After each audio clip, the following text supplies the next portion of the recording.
আজকে আমরা প্রথম যে ঘটনাটি শেয়ার করব এটি নদী কেন্দ্রিক একটি রহস্যময় ঘটনা। আর এই ঘটনাটি আমাদেরকে যিনি পাঠিয়েছেন ওনার নাম মশিউর রহমান আতিক। ওনার বাড়ি চাঁপাইনবাবগঞ্জ জেলার সদর উপজেলার চর অনুপনগর ইউনিয়নে। ওটি একটি চর এলাকা। আর উনি বর্তমানে লেখাপড়া করছেন ঢাকা বিশ্ববিদ্যালয়ের ইতিহাস বিভাগে। উনি ঢাকা বিশ্ববিদ্যালয়ের হাজী মোহাম্মদ মহসিন হলের একজন আবাসিক স্টুডেন্ট। ওনার সাথে আমার দেখা হয়েছে 2025 সালে অমর 21 বই মেলাতে। উনি এসেছিলেন, ওনার সাথে আমার কথাও হয়েছিল। ঘটনাটি উনি সংগ্রহ করেছেন ওনার দাদার কাছ থেকে। ওনার দাদা এখনো মাঝে মাঝে এই ঘটনাটি বলেন, কেননা এই ঘটনাটি বারবারই মনে পড়ে যায়। ওনাদের বাড়ির খুবই নিকটে বিশাল নদী, ওখানে পদ্মা এবং মহানন্দা একত্রে মিলিত হয়েছে।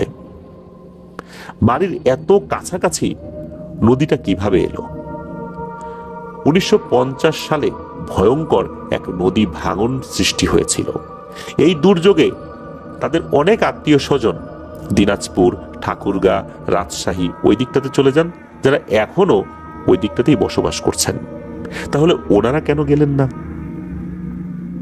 বাড়ির এত কাছাকাছি নদী হওয়ার পরও ওনারা এখনো দিব্যি কেন সেখানে আছেন, কিভাবে আছেন? চলুন সেই রহস্যময় ঘটনাটি শুনে আসি। সাল 1950 বা তার আশেপাশে কোনো একটা সময় হবে। তৎকালীন তো আসলে মানুষ এভাবে সাল মনে রাখতো না, কিছু নির্দিষ্ট সময়ের কথা চিন্তা করে সালের হিসাবটা ওনারা করতেন। ভয়ঙ্কর নদী ভাঙন শুরু হয়েছে। বর্তমান যেখানে নদী রয়েছে সেখান থেকে প্রায় কয়েক কিলোমিটার দূরে আগে নদী ছিল। ভাঙতে ভাঙতে অনেকটাই কাছে চলে এসেছে। আর মাত্র 20-25 ফুট দূরত্বে রয়েছে নদী। প্রবল আগ্রাসী ঢেউগুলো আছড়ে পড়ছে মাটির উপরে, আর মাটির চাপগুলো ভেঙে যাচ্ছে, হারিয়ে যাচ্ছে নদীর গভীরে। ওই সময়ে ওনাদের মাটির ঘর ছিল। মাটির ঘরগুলো ভেঙে নিয়ে যাবেন, তখন ওনার দাদার যে চাচারা রয়েছেন তারা ঘরটি ভেঙে ফেলবেন। ঘর ভাঙার জন্য যখন শাবল নিয়ে ওনারা দেয়ালে আঘাত করেছেন, হঠাৎ করে একজন লোক চলে আসে। এই লোককে ওনারা আগে কখনো দেখেননি। চর এলাকায় কিন্তু একজন আরেকজনের সাথে কিন্তু পরিচিতই থাকেন। যেহেতু নদী এলাকা, অপরিচিত লোক আসলেই কিন্তু ওনারা বুঝতে পারেন যে উনি এই এলাকার লোক নন, উনি ভিন্ন এলাকার লোক। এই লোকটাকে ওনারা আগে কখনোই দেখেননি। ওই লোকটাকে জিজ্ঞেস করছেন যে, জনাব আপনি বলছেন যে এখানে আপনি আসছেন, আমাদের ঘর ভাঙতে নিষেধ করছেন। ওই লোকটা এসে বলে, এই দাঁড়াও, ঘর ভেঙো না। এ কথা শুনে তো ওনারা অবাক, যে বলে কি, কিছুক্ষণের মধ্যেই ঘর ভেঙে নদীতে হারিয়ে যাবে, বলে যে ঘর ভেঙো না। তো ওনারা বলতেছেন যে আপনি কেন আমাদেরকে বলছেন যে ঘর না ভাঙতে? তখন ওই লোকটা বলে যে তোমাদের চিন্তার কোনো কারণ নাই, নদী আর ভাঙবে না ইনশাল্লাহ, নদী ভাঙা এ পর্যন্তই শেষ। একথা শোনার পর ওনারা বেশ অবাকই হন, আর বলেন যে আপনি যা বলছেন ভেবে বলছেন? আমরা এখনই মনে হচ্ছে যে নদীর নিতে চলে যাব ঘর বাড়ি নিয়ে। এখানে যদি আমরা আরো কিছুক্ষণ দাঁড়িয়ে থাকি এখন, তাহলে তো আরো বিপদ হবে। শুধু ঘর বাড়ি না, আমরাই নদীর নিচে চলে যাব। আপনার কথা আমরা কিভাবে বিশ্বাস করব, কিভাবে শুনবো বলেন?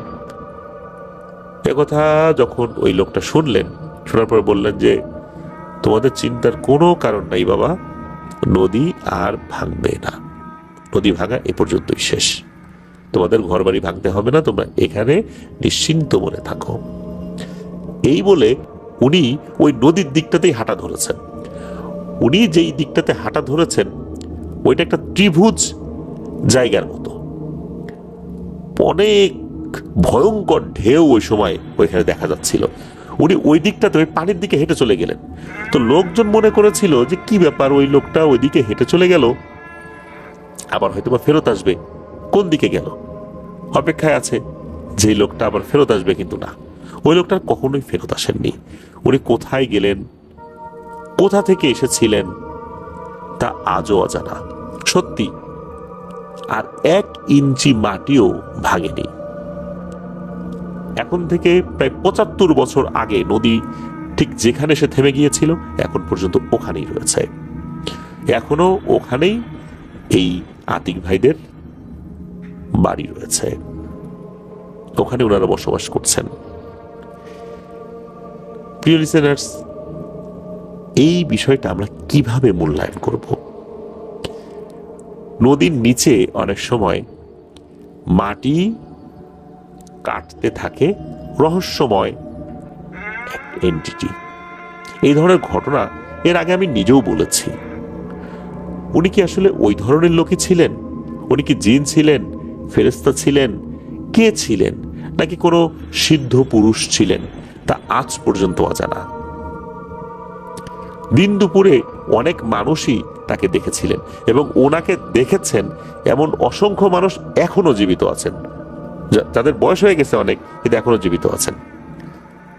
আতিক ভাই বলেছেন যে তার দাদা এখনো বলেন যে ওই লোকটার চেহারা এখনো তার চোখের সামনে ভাসে। হঠাৎ করে লোকটা উদিত হলো, হঠাৎ করে মনে হলো অস্তমিত হয়ে গেল। অল্প সময়ের জন্য এলো, কথা বলল, আবার কোথায় যেন হারিয়ে গেল। কোথা থেকে এলো, কোথায় বা চলে গেল? এই রহস্যময় এই সিদ্ধ পুরুষের সন্ধান আর কখনোই পাওয়া যায়নি। প্রিয় লিসেনার্স, পদ্মা ও মহানন্দার বর্তমান এই মিলিত স্থান যা আজও রয়েছে, এখানে এসেই নদী ভাঙনের সমাপ্তি হয়েছে। আবার কবে ভাঙন হবে তা বলা না গেলেও দীর্ঘ 75 বছরে ওখানে আর নদী ভাঙন হয়নি, 1 ইঞ্চি জায়গাও নদীর গর্ভে হারিয়ে যায়নি। খুবই রহস্যময় এক ঘটনা। ঘটনাটি ছোট কিন্তু রহস্যময়। আতিক ভাই জানিয়েছেন ওনার কাছে আরো ঘটনা আছে, পর্যায়ক্রমে পাঠাবেন, আমরা অপেক্ষায় থাকবো ওনার পরবর্তী ঘটনাগুলোর জন্য। ধন্যবাদ জানাচ্ছি ওনাকে দারুণ রহস্যময় একটি ঘটনা আমাদের সাথে শেয়ার করার জন্য। প্রিয় লিসেনার্স, চলুন চলে যাব আমাদের এবারের এপিসোডের পরবর্তী আরো একটি নতুন ঘটনায়।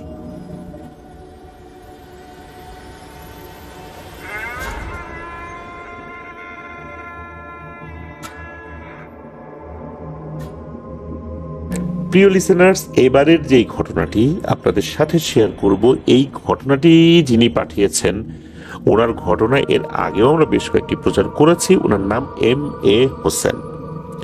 উনি একজন সাংবাদিক। ওনার দেশের বাড়ি রংপুরে। উনি বর্তমানে গাজীপুরের কাপাসিয়াতে রয়েছেন, একটি সমন্বিত কৃষি প্রজেক্টে কর্মরত রয়েছেন। চলুন ঘটনায় চলে যাই। ঘটনাটি উনি সংগ্রহ করেছেন ওনার ছোট দাদির কাছ থেকে। এই কুরবানি ঈদে যখন উনি বাড়িতে গিয়েছিলেন তখন ওনার দাদারা 5 ভাই।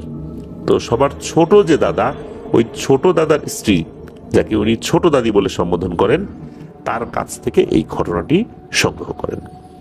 তো ওই ছোট দাদির সাথে উনি কথা বলছেন যে দাদি, আপনার কাছে কোনো ভয়ের ঘটনা আছে কিনা।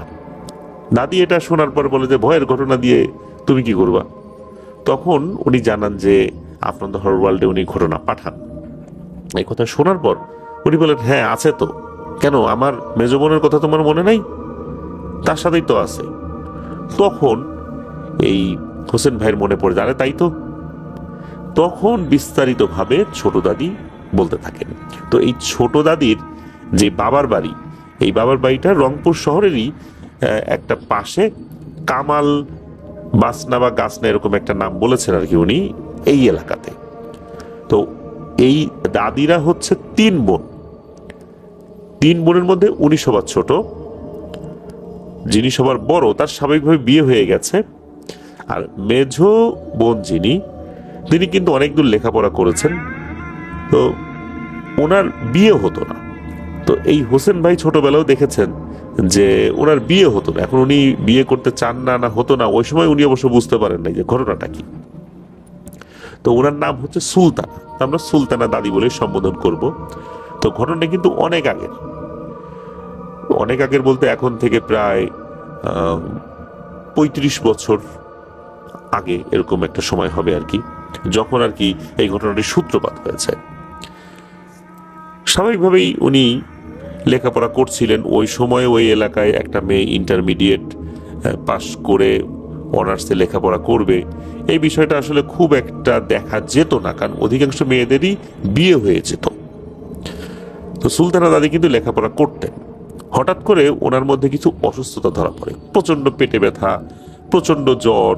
এটা নিয়ে হসপিটালে ভর্তি করা হলেও ডাক্তাররা কোনো ধরনের কোনো অসুস্থতা ধরতে পারেন না, যে আসলে ব্যাপারটা কি, তার সমস্যাটা কি, কোনোটাই ধরতে পারেন না।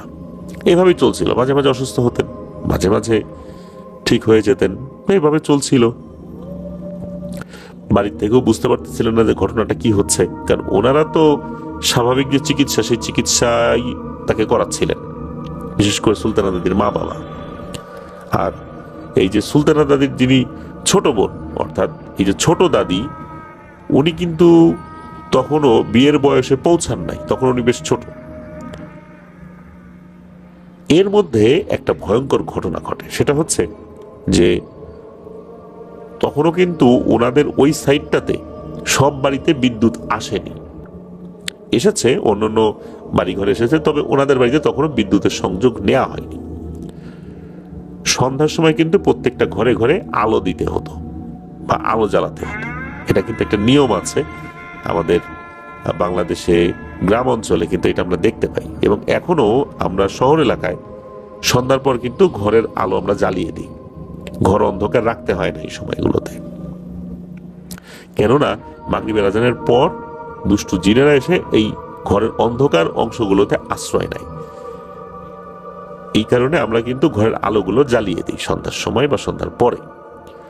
তো সন্ধ্যার পরে এই সুলতানা দাদি উনি ওনার ঘরে আলো নিয়ে গিয়েছেন, পড়তে বসবেন উনি, যেহেতু অনার্সে উনি ওই সময় ভর্তি হয়েছিলেন। এরপর থেকে ওনাকে আর খুঁজে পাওয়া যাচ্ছে না। ঘরের দরজা খোলাই আছে, তো ওনাকে আর খুঁজে পাওয়া যাচ্ছে না। এদিকে ছোট দাদি উনি ডাকতে গিয়েছেন, কোনো একটা কারণে দেখে নাই। এরপর সবাইকে বললেন যে সে তো নাই, আশেপাশে খোঁজা হচ্ছে, নাই নাই তো নাই, কোথাও খুঁজে পাওয়া যাচ্ছে না। এদিকে সন্ধ্যার পরে এরকম বয়সের একটা মেয়ে হঠাৎ করে উধাও হয়ে গেছে, বিষয়টা তো আসলে জানাজানি হয়ে গেলে খারাপ। এই জন্য ওনারাও গোপনে আশেপাশে খুঁজছিলেন, খুব একটা বেশি মানুষকে জানতে দিচ্ছিলেন না। রাত বেজে গেছে তখন 9:30 কি 10টা। রংপুর শহরে রাত 9:30 10টা কিন্তু এখন থেকে 35 বছর আগে মোটামুটি বেশ অনেক রাতই বলতে হবে। এখন তো অনেক মানুষ ঘোরাফেরা করে, এখন রাত 12টা 1টাও তো ওরকম রাত মনে হয় না, কিন্তু এখন থেকে 35 বছরেরও আগে যেই সময়টা, এই সময়টা চিন্তা করলে কিন্তু তখন এই সময় রাস্তাঘাটের লোকজন খুবই কম থাকতো। আর তখন রংপুর শহর দিয়ে যে রিক্সাগুলো চলতো সবই ছিল প্যাডেল চালিত রিক্সা, অর্থাৎ পা চালিত রিক্সা। এখন না হয় হালে এসেছে অটো রিক্সা, ব্যাঙের ছাতার মতো গজিয়ে উঠেছে এই অটো রিক্সাগুলো চতুর্দিকে। এখন এই রিক্সাগুলো আমরা দেখি, এখন কিন্তু পায়ে চালিত রিক্সাগুলো দেখা পাওয়াটাই অনেকটা মুশকিল হয়ে যাচ্ছে আমাদের জন্য। আর তখন তো সবই পা চালিত রিক্সা।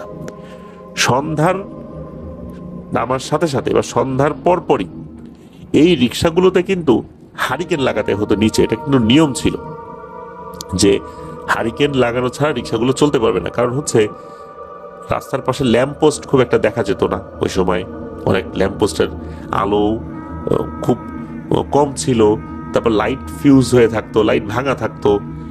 অন্ধকারে যদি রিক্সা আসতে থাকে তাহলে কিন্তু মানুষজনের উপরে রিক্সা উঠে যেতে পারে, দুর্ঘটনা হতে পারে। এই জন্য কিন্তু রিক্সায় আলো জ্বালানোর ব্যবস্থা থাকতো, অর্থাৎ একটা হারিকেন নিচে ধরিয়ে রাখতে হতো। এমনই একজন ব্যক্তি, উনি রাত 9:30 কি 10টার দিকে বাড়িতে ফিরছিলেন। ওনার রিক্সার আলোটা বেশ বড় করেই জ্বালানো ছিল, কারণ উনি যেই পথ দিয়ে আসছেন ওই পথে একটা শ্মশান রয়েছে। এটা মহিগঞ্জ শ্মশান বলা হয় রংপুরে আর কি। বলা হয় যে মুক্তিযুদ্ধ ভিত্তিক একটি চলচ্চিত্র ওরা 11 জন, এই ওরা 11 জন সিনেমার একটা অংশ কিন্তু এই শ্মশানকে কেন্দ্র করে হয়েছিল। তো ওই শ্মশানের কাছে উনি গিয়েছেন, ওইখানে তো লোকজন খুব একটা নাই, একটা ভৌতিক জায়গা, শ্মশানটা কিন্তু এখনো আছে। উনি ওখানে গিয়েছেন, যাওয়ার পর ওনার জল বিয়োগ করার প্রয়োজন হয়। তো উনি রিক্সাটা রাস্তার পাশে রেখে একটা জায়গায় বসেছেন জল বিয়োগ করার জন্য। হঠাৎ করে ওনার চোখ যায় সামনের দিকে, উনি দেখেন গুটিসুটি হয়ে একটা নারী অবয়ব শুয়ে আছে। উনি চিন্তা করেন কি ব্যাপার, রাতের বেলায় এখানে এটা কে শুয়ে আছে? যেহেতু এটা শ্মশান, উনি চিন্তা করলেন আবার কোনো ভূত প্রেত কিনা, কিন্তু না তো ভূত প্রেত বলেও তো মনে হচ্ছে না। তখন ওনার সন্দেহ লাগে। উনি তখন আস্তে আস্তে ওই জায়গাটাতে যান। যখন কাছে গিয়েছেন এবং চেহারা দেখার চেষ্টা করছেন, দেখেন আরে এ তো সুলতানা। আরে সুলতানা দাদির বাবাকে উনি খুব ভালো করে চিনতেন। উনি তো তখন ওখান থেকে চিৎকার চেঁচামেচি শুরু করছে যে আশেপাশে কে আসো, আসো আসো। ওইখানে বাড়ি ঘর যে ছিল না তা কিন্তু না, ছিল একটু দূরে দূরে ছিল। তো উনি অনেক জোরে চিৎকার করছিলেন। একটা পর্যায়ে কিছু লোকজন শোনে, তারা টর্চ লাইট হাতে নিয়ে বাইরে বের হয়ে আসে, বলে যে কে কোথা থেকে ডাকে। তখন উনি বলছে এই আমি, এই যে রিক্সা দেখো, রিক্সার আলো জ্বলতেছে, এদিকে আসো, এদিকে আসো, তাড়াতাড়ি তাড়াতাড়ি আসো, এখানে একজনকে পাওয়া গেছে। ওনারাও তাড়াতাড়ি আসেন, এসে দেখেন যে আসলেই তো এ তো সুলতানা। তখন ওরা ধরাধরি করে সুলতানা দাদিকে রিক্সায় উঠিয়েছেন। তো যিনি রিক্সা চালক, উনি রিক্সা চালিয়ে আসছেন, আর দুইজন মিলে সুলতানা দাদিকে ধরে নিয়ে আসছেন বাড়িতে। তখনও কিন্তু ওনার জ্ঞান ফেরে নাই, উনি কিন্তু অজ্ঞান অবস্থায় আছেন। ওনাকে নিয়ে আসা হয়েছে। নিয়ে আসার পর তখন তাকে জ্ঞান ফেরানোর চেষ্টা করা হয়েছে। জ্ঞান ফেরানোর যখন চেষ্টা করা হয়, এই সময়টাও চলে যায় প্রায় 2-2.5 ঘন্টা। 2-2.5 ঘন্টা চেষ্টার পর আল্লাহর রহমতে ওনার জ্ঞান ফেরে। উনি যখন স্বাভাবিক হন, তখন ওনাকে জিজ্ঞেস করা হয় যে ঘটনাটা কি হয়েছে। তো উনি বলেন যে উনি যখন সন্ধ্যার পর আলো নিয়ে ঘরে ঢুকেছেন, পড়তে বসেছেন, হঠাৎ করে ওনার কাছে মনে হয় ওনার ঘরের মধ্যে একজন না দুইজন না 7-8টা অবয়বের মতো দেখা যাচ্ছে। তবে এদের চেহারা ভালো বোঝা যাচ্ছে না, আর এদের মধ্যে একটা নারী অবয়বের উপস্থিতিও আছে বলে ওনার কাছে মনে হয়েছে। এরপরে ওনার কিছু মনে নাই। এরপরে ওনার যখন জ্ঞান ফেরে, উনি দেখেন উনি বাসায়। এর মধ্যে যে উনি শ্মশানের ওখানে চলে গেছেন, লোকজন যে উদ্ধার করে নিয়ে আসছে, এটা কিন্তু ওনার কোনো সেন্সেই নেই। যেহেতু উনি অজ্ঞান ছিলেন, উনি কোথায় গিয়েছেন, কি হয়েছে, এটা তো আসলে বোঝা যাচ্ছে না। এই ঘটনার পর পরিবারের লোকজন টনক নড়ে যায়, বিষয়টা তো স্বাভাবিক না রে, এতদিন তো একরকম ভাবে ভাবছি, এখন তো বোঝা যাচ্ছে অন্যরকম। তখন ওনারা ভালো হুজুর খুঁজতে থাকেন, একজন হুজুরকে নিয়েও আসেন। তো হুজুর আসার পর ঘর বাড়ি একটু ভালো করে হাঁটাহাঁটি করে দেখেন। এরপর সরাসরি সুলতানা দাদির বাবাকে বলে দেন সেই হুজুর যে এই কাজ ওনার দ্বারা হবে না, এটা উনি পারবেন না, আরো বড় কোনো হুজুরকে দেখাতে। তখন এই রংপুরের গঙ্গাচড়া উপজেলার বেতগাড়ি ইউনিয়নের একজন পীর সাহেবের কাছে যাওয়া হয়। ওই পীর সাহেব বেশ বয়স্ক মানুষ ছিলেন, উনি কোথাও খুব একটা যেতেন না। তো ওনার কাছে যাওয়া হয়। ওনার কাছে যাওয়ার পর এই বিষয়টা বলা হয়। তখন উনি সময় চান যে একটু সময় দিতে হবে, পরের দিন আসতে হবে। তো পরের দিন আবার গিয়েছেন সুলতানা দাদির বাবা। যাওয়ার পর সেই হুজুর বলেন যে এই যে সুলতানা দাদি, ওনার মূলত বিয়ে হচ্ছে না বেশ কয়েকটা জিনের কারণে। 7টা জিন এই সুলতানা দাদির পেছনে পড়ে আছে। এই 7টা জিনের আবার একটা বোন আছে, এই বোনটা আবার এই সুলতানা দাদিকে পাহারা দেয়। ওই হুজুর জানান যে ওনার অনুগত শক্তিশালী জিনদেরকে পাঠিয়েছিলেন খোঁজ খবর নেওয়ার জন্য। তবে তারা জানিয়েছে যে তারা এই সুলতানা দাদিকে ছেড়ে যাবে না, কোনোভাবেই বোঝাতে সক্ষম হন নাই তারা। এরা খুবই শক্তিশালী প্রকৃতির জিন, আর হুজুরের কাছে যারা আছে তারাও শক্তিশালী প্রকৃতির জিন, কিন্তু কোনোভাবেই এরাও তাদেরকে বোঝাতে সক্ষম হন নাই। তখন হুজুর বলেন ঠিক আছে, সমাধান একটা কিছু করতে হবে, আমি দেখি কি করা যায়, আমি আপনাদের বাড়িতে আসব। যদিও বা হুজুর কোথাও যান না, তারপর আসতে চান। তো হুজুর এর পরের দিন আসেন। আসার পর হুজুর ওই জিনগুলোকে সুলতানা দাদির উপর হাজির করার চেষ্টা করেন। একটা ঘরের মধ্যে সুলতানা দাদিকে নিয়ে যান। কয়েকজন লোকজন মানে ওখানে ছিল কয়েকজন আর কি, তাদের উপস্থিতিতে সুলতানা দাদির উপর হাজির করা হয়। অন্যান্য লোকজন কিন্তু ওই ঘরে ছিল না, তারা দূর থেকে শব্দ পাচ্ছিল যে ঘরে কথাবার্তা হচ্ছে। তো যখন ওই হুজুর জিন হাজির করার চেষ্টা করছেন, হঠাৎ করে মনে হলো যে দমকা বাতাস ওই বাড়ির কাছ পর্যন্ত আসে, আবার চলে যায়, আসে আবার চলে যায়। এরকম হচ্ছে, বোঝা যাচ্ছে যে এদেরকে কোনো কিছু আকর্ষণ করছেন, কিন্তু এরা আসতে চাচ্ছে না। একটা পর্যায়ে দমকা বাতাস মনে হলো ওই ঘরের মধ্যে ঢুকে গেল, ধরাম করে একটা শব্দ হলো দরজায় জানালায়, তারপর মনে হলো ঢুকে গেল। আর ভেতর থেকে একসাথে অনেকগুলো কণ্ঠ কথা বলে ওঠে, এই হুজুর ডাকছিস কেন? তুই তুকারি করে অবশ্য সালামও দেয়, তবে হুজুর অত্যন্ত ভদ্রভাবেই কথা বলা শুরু করেছেন। বলছে, তোমরা কারা? এই মেয়েটাকে কেন ধরেছ? তখন ওরা বলে যে আমরা ওইরকম খারাপ কিছু না, ও মূলত দুপুরবেলা গোসল করার সময় চুল খোলা রেখে পুকুর পাড়ে বসেছিল, আমাদের ভাল লাগছে 7 ভাইয়ের, এই জন্য আমরা ধরছি। আর আমাদের 7 ভাইয়ের মধ্যে যে কোনো এক ভাই এই মেয়েকে বিয়ে করবে, এই জন্য আমরা এর বিয়ে হইতে দেই না। হুজুর বলে, না তো এটা সম্ভব না, তোমরা 7 জন, এই 7 জনের মধ্যে আবার কে বিয়ে করবে সেটা তোমরা এখনো নিজেরাই জানো না, আর মানুষের সাথে তো এইভাবে তোমাদের বিয়ে হতে পারে না, তোমরা চলে যাও। তো এরা তো যাবে না, বলে যে আমাদের এক বোন আছে, এই বোন একে পাহারা দেয়, আমরা যাব না। তখন হুজুর বলে যে ঠিক আছে, যাবা না যখন, আমাকে তো চেষ্টা করতেই হবে। তো উনি যখন চেষ্টা করা শুরু করবেন, এমত অবস্থায় ওই জিনগুলো সুলতানা দাদির শরীর থেকে চলে যায়। মানে হুজুর তেমন কোনো তদবির করার আগেই এরা পালিয়ে যায়। হুজুর বুঝতে পারলেন যে বন্ধনীটা দেয়া হয়েছিল একটা স্বাভাবিক বন্ধনী, এই বন্ধনী দিয়ে এদেরকে আসলে কাবু করা যাবে না। হুজুর বলেন যে আমি পরের দিন আবার আসবো ইনশাল্লাহ, আরো কিছু উপকরণ নিয়ে আসবো, তারপর দেখা যাক কি করা যায়। হুজুর পরের দিন আবার আসেন, আবার উনি তদবির শুরু করেছেন, রুকিয়া শুরু করেছেন। তখনও কিন্তু ঘরের মধ্যে কারো ঢোকা নিষেধ। এই যে সুলতানা দাদির ছোট বোন, মানে এই যে ছোট দাদি যার কাছ থেকে ঘটনা সংগ্রহ করা হয়েছে, উনি কিন্তু ছোট ছিলেন, টিনের বেড়ার ছিদ্র দিয়ে উনি দেখার চেষ্টা করছেন ভিতরে কি হচ্ছে। তো উনি দেখেন যে সুলতানা দাদিকে একটা বৃত্তের মধ্যে বসানো হয়েছে, হুজুর সওয়াল জবাব করছেন। তবে অন্য দিন অর্থাৎ আগের রাত্রে যেভাবে একটা তুলকালাম কাণ্ড হয়েছিল, বাতাস আসে যায়, এবার কিন্তু ওরকম হয় নাই, এবার ওগুলো হাজির হয়ে গেছে। এবারও একসাথে অনেকগুলো কণ্ঠই কথা বলছে। হুজুর বললেন যে আজকে তোদের ছাড়াছাড়ি নাই, কেননা আজকে তোদেরকে নিয়ে আসছি, চতুর্দিক থেকে তোদেরকে ঘিরে ফেলেছি, তোরা যাবি কিনা বল। ওরা বলে মরে গেলেও যাব না, সম্ভবই না। তখন হুজুর বলে ঠিক আছে, আজকে তোদেরকে যে বন্ধনী দিছি তোরা যেতে পারবি না, আর এই বন্ধনীর মধ্যেই তোরা আটকা পড়ে যাবি। ওরা তখন একটা অদ্ভুত কথা বলে, ওরা বলে হুজুর, অন্য জিনেরা কিন্তু যাওয়ার সময় বলে যায় যে কাজটা ভালো করলি না রে, দেখে নেব। আমরা এটা বলবো না, আমরা এখনই তোকে দেখব, তোর কত শক্তি আছে তুই প্রয়োগ কর, আমরাও আমাদের শক্তি প্রয়োগ করব, হয় বাঁচবো না হয় মরবো, কিন্তু শক্তি এখনই প্রয়োগ করব। হুজুর এই কথা শুনে অবাক হন যে আসলে এদের সাহস আছে বলতে হবে। হুজুর ওনার মতো করে শক্তিশালী রুকিয়াগুলা করা শুরু করেছেন। এদিকে সুলতানা দাদির শরীরের মধ্যে বেশ ভয়ঙ্কর রকমের অস্বস্তি, নড়াচড়া, গোংরানি ভাব শুরু হয়।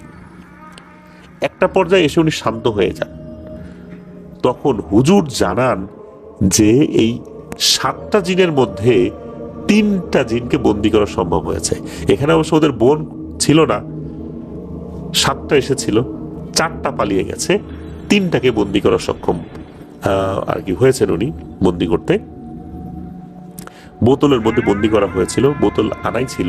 এখন কিভাবে জোর মধ্যে বন্দী হয়েছে এই বিষয়টা তো আসলে অন্যরা বলতে পারেন না। তো হুজুর বলেন যে এর মধ্যে 3টা বন্দী আছে, এই 3টাকে এখনই ওই শ্মশানে, যেই শ্মশানে তাকে পাওয়া গিয়েছিল, এই মহিগঞ্জ শ্মশান যেটা আর কি, ওখানে নিয়ে মাটির নিচে পুঁতে রাখতে হবে। আর এই কাজটা করতে হবে এই সুলতানা দাদির 2 ভাইকে। সুলতানা দাদির 2 ভাইকে পাঠিয়ে দেওয়া হয় ওই তৎক্ষণাৎ, এবং বলে দেওয়া হয় তোমরা কিন্তু পেছন দিকে তাকাবা না। কিছু লোক তাদের সাথে যায়, শ্মশানের কাছাকাছি পর্যন্ত যায়, এরপর ওনারা যান, ওনারা একটা জায়গায় ওই বোতলটা পুঁতে রেখে চলে আসেন। হুজুর ধারণা করেছিলেন যে ভয়ে হয়তো বা 4টা আর আসবে না, কিন্তু তা কিন্তু হলো না। হুজুর তো চলে গেলেন, কয়েকদিন পর থেকে সমস্যা সেই সেম সমস্যা বলতে হঠাৎ করে সুলতানা দাদি নাই, নাই, একদিনের জন্য নাই, 2 দিনের জন্য নাই, এরপর হঠাৎ করে কোথায় যেন তাকে পাওয়া যায়, অথবা বাড়িতেই তাকে পাওয়া যায়, ঘরের ভিতরেই পাওয়া যায়। একটা বিয়ের উপযোগী মেয়ে যদি এইভাবে হঠাৎ হঠাৎ হারিয়ে যায়, তাহলে জিনিসটা খারাপ না? তার তো বিয়ে শাদী হতেও সমস্যা, পাত্রপক্ষ দেখতে আসলে এই বিষয়গুলো শুনলে তো ভালো মনে করবে না। আর গ্রাম অঞ্চলে এই কথাগুলো দ্রুত ছড়ায়। আর তখনকার সময় বলছি, ওই এলাকাটা মোটামুটি শহর হলেও এখনকার মতো এরকম শহর ছিল না, কিছুটা গ্রামীণ পরিবেশ ছিল বলতেই হবে। এদিকে এইভাবেই সময় চলে যাচ্ছে। আর যে সুলতানা দাদির ছোট বোন, যে আমাদের ছোট দাদি, যার কাছ থেকে ঘটনা শুনেছেন হোসেন ভাই, ওনারও কিন্তু বিয়ের বয়স হয়ে যাচ্ছে। এখন মেজ দাদির বিয়ে হয় না, তাহলে এই ছোট জনের কিভাবে বিয়ে হবে? একটা নিয়ম তো আছে, একজনকে রেখে আরেকজনের বিয়ে দিলে কিন্তু যাকে রেখে বিয়ে দেওয়া হলো তার বিয়ে হতে কিন্তু খুব অসুবিধা হয়। ওনাদের সবার বড় জনের স্বাভাবিকভাবে বিয়ে হয়ে গেছিল, তার আর কোনো সমস্যা হয়নি। এদিকে এরকম সমস্যা যেহেতু চলছে, অনেক খোঁজাখুঁজি হয়েছে। কেরামতিয়া নামক একটা জায়গা রয়েছে, ওই কেরামতিয়া মসজিদের একজন বয়স্ক ইমামের সাথে দেখা করেন এই সুলতানা দাদির বাবা। দেখা করে সব ঘটনা খুলে বলেন। ইমাম সাহেব বলেন, আচ্ছা ঠিক আছে, আমি দেখি এই বিষয়ে তথ্য নেই, কতটুকু কি করা যায় আমি দেখি। পরের দিন যেতে বলেছিলেন, পরের দিন যাওয়ার পর তখন ওই হুজুর বলেছিলেন যে এই সমস্যা সমাধানের যোগ্য আর নাই, এটা অযোগ্য হয়ে গেছে। কেননা ওই যে যিনি ট্রিটমেন্ট করার জন্য এসেছিলেন, উনি 7টাকে বন্দি করতে পারেন নাই। 7টাকে যদি বন্দি করতেন, ওই তাদের এক বোন কিছুই করতে পারত না। কিন্তু এমন হয়েছে, বড় একটা অংশই বাইরে রয়ে গেছে। আর এরা খুবই ক্ষিপ্ত। এরা বলেছে যে তাদের 3 ভাইকে বন্দি করা হয়েছে। তারা তো খুব অপমানিত বোধ করেছে এবং খুবই নির্যাতন করে, খুবই কষ্ট দিয়ে তাদের 3 ভাইকে বন্দি করা হয়েছে। তাদের সাথে আরো নেগোসিয়েশন বা আলোচনা করা যেত। জিনেদের একটা স্বভাবই হচ্ছে যে তারা সহজে বশ মানবে না, সবসময় না করবে। কিন্তু ওই হুজুর কিন্তু হয়তো বা আরো চেষ্টা করতে পারতেন, এমনটাই বলেছিলেন ওই কেরামতিয়া মসজিদের ইমাম সাহেব। হুজুর ওই জিনেদের সাথে একটা আলোচনা করেছিলেন, সেটা হচ্ছে, তোমরা চলে যাও, তোমাদের 3 ভাইকে আমি সন্ধান করে মুক্ত করে দেবার ব্যবস্থা করছি। তখন তারা কিছুটা নাকি রাজিও হয়েছিল। এরপর ওই কেরামতিয়া মসজিদের ইমাম সাহেব, উনি এই সুলতানা দাদির 2 ভাইকে বলে যে তোমরা ওই শ্মশানের ওখানে যাও, তো গিয়ে ওই বোতল 3টা উদ্ধার করে নিয়ে আসো। তো ওনারা ওখানে গেছেন, কোথায় যে ওনারা গাড়ছেন এটা তাদের কিন্তু মনে ছিল। ওখানে গিয়ে তন্ন তন্ন করে খুঁজেছেন, মাটি কুপিয়েছেন, কোথাও ওই বোতল ওনারা পাননি। অবাক কাণ্ড, বোতল কোথায় গেল? হুজুর তখন ওই 4 জন জিনের সাথে নাকি যোগাযোগ করেছেন। ওই 4 জন জিন বলেছেন যে এই বোতলগুলো যে কোথায় গেল, কি হইল, কোথায় হারিয়ে গেল, এটা তারা নিজেরাও বলতে পারে না। তারাও নাকি অনেক খুঁজেছে যে কে নিয়ে গেল, কিন্তু কেউ বলতে পারে না। জিনেদের কাছে অনেক ইনফরমেশন থাকে, তথ্য থাকে, কিন্তু তারাও বলতে পারেনি যে এই 3টা বোতল কিভাবে গায়েব হয়ে গেল, তাদের 3 ভাই কোথায় গিয়েছে। কোনোভাবেই তারা তাদের 3 ভাইয়ের সাথে কমিউনিকেশন করতে পারে নাই।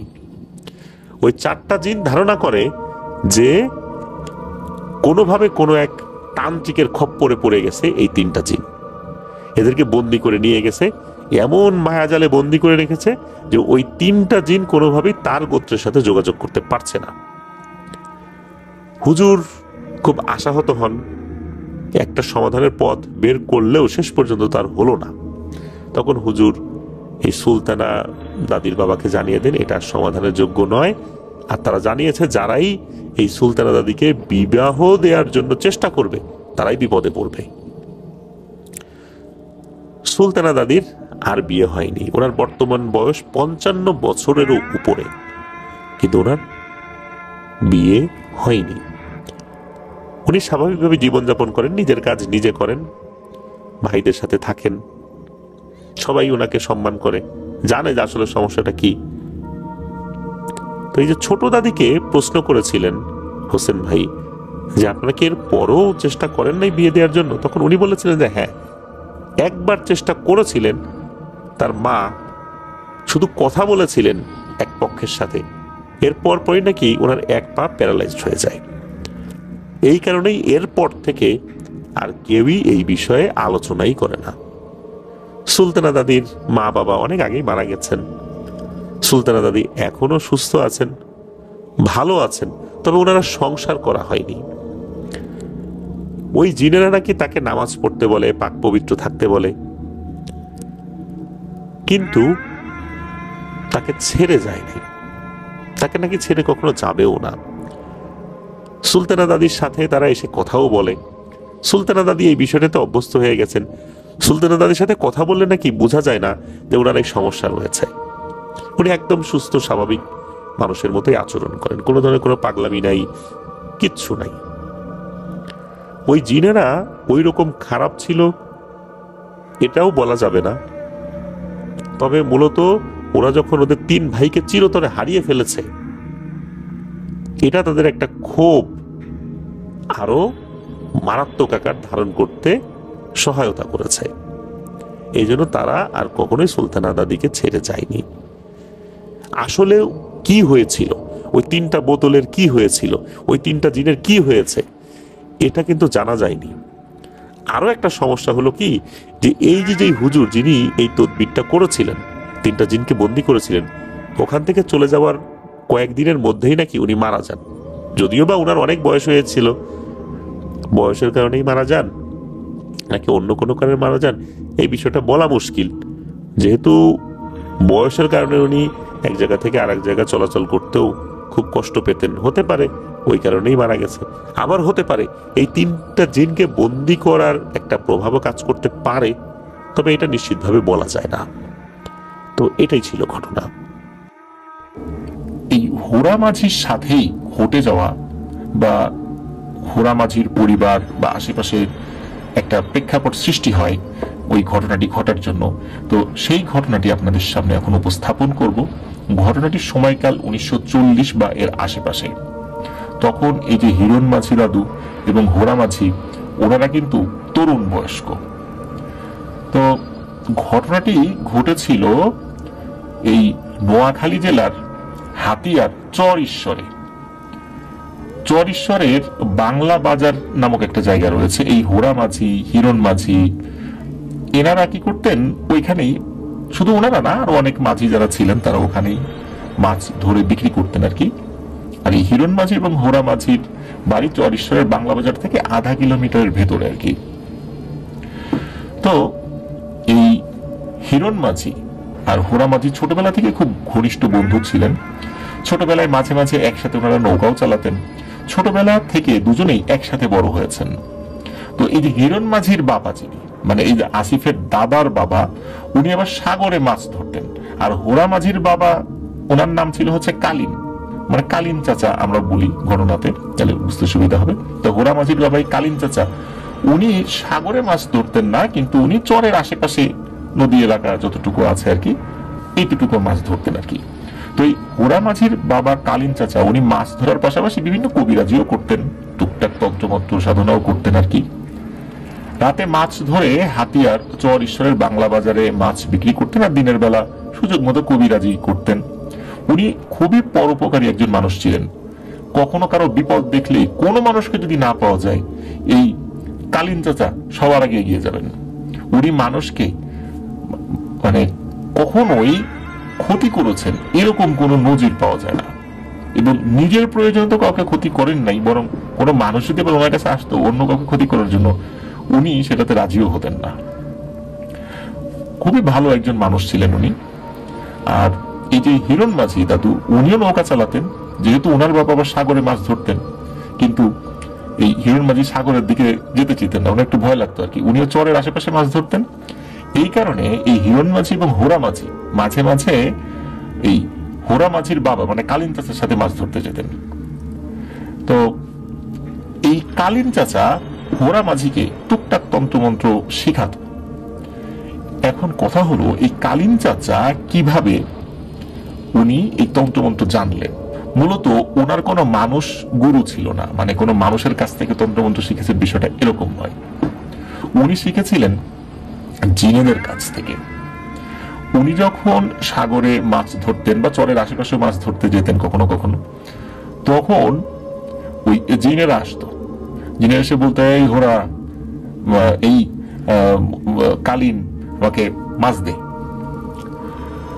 আমরা এই টাইপের ঘটনা কিন্তু দেখেছি যে কোনো পিশাচ এসে বলেছে যে মাছ দে, তখন এটা নিয়ে অনেক ধস্তাধস্তি তাদের সাথে, এরকম অনেক ঘটনা তো আমরা শুনেছি। কিন্তু এইখানে ব্যাপারটা হতো কি, ওই পিশাচ এসে যখন এই কালীন চাচার কাছে মাছ চাইতো, কালীন চাচা মাছ দিতেন এবং বলতেন যে এই নে মাছ দিলাম, আমার কিন্তু কোনো ক্ষতি করিস না, আমাকে আমার মতো কাজ করতে দে, আমি গরিব মানুষ, মাছ টাছ ধরে খাই, তোদের যদি কখনো মাছ লাগে আমার কাছ থেকে এসে নিয়ে যাস, যদি আমার ধরা থাকে আমি তোকে দিব, আবার আমার নৌকা খালি করে দিতে পারবো না, কারণ আমারও তো চলতে হয়।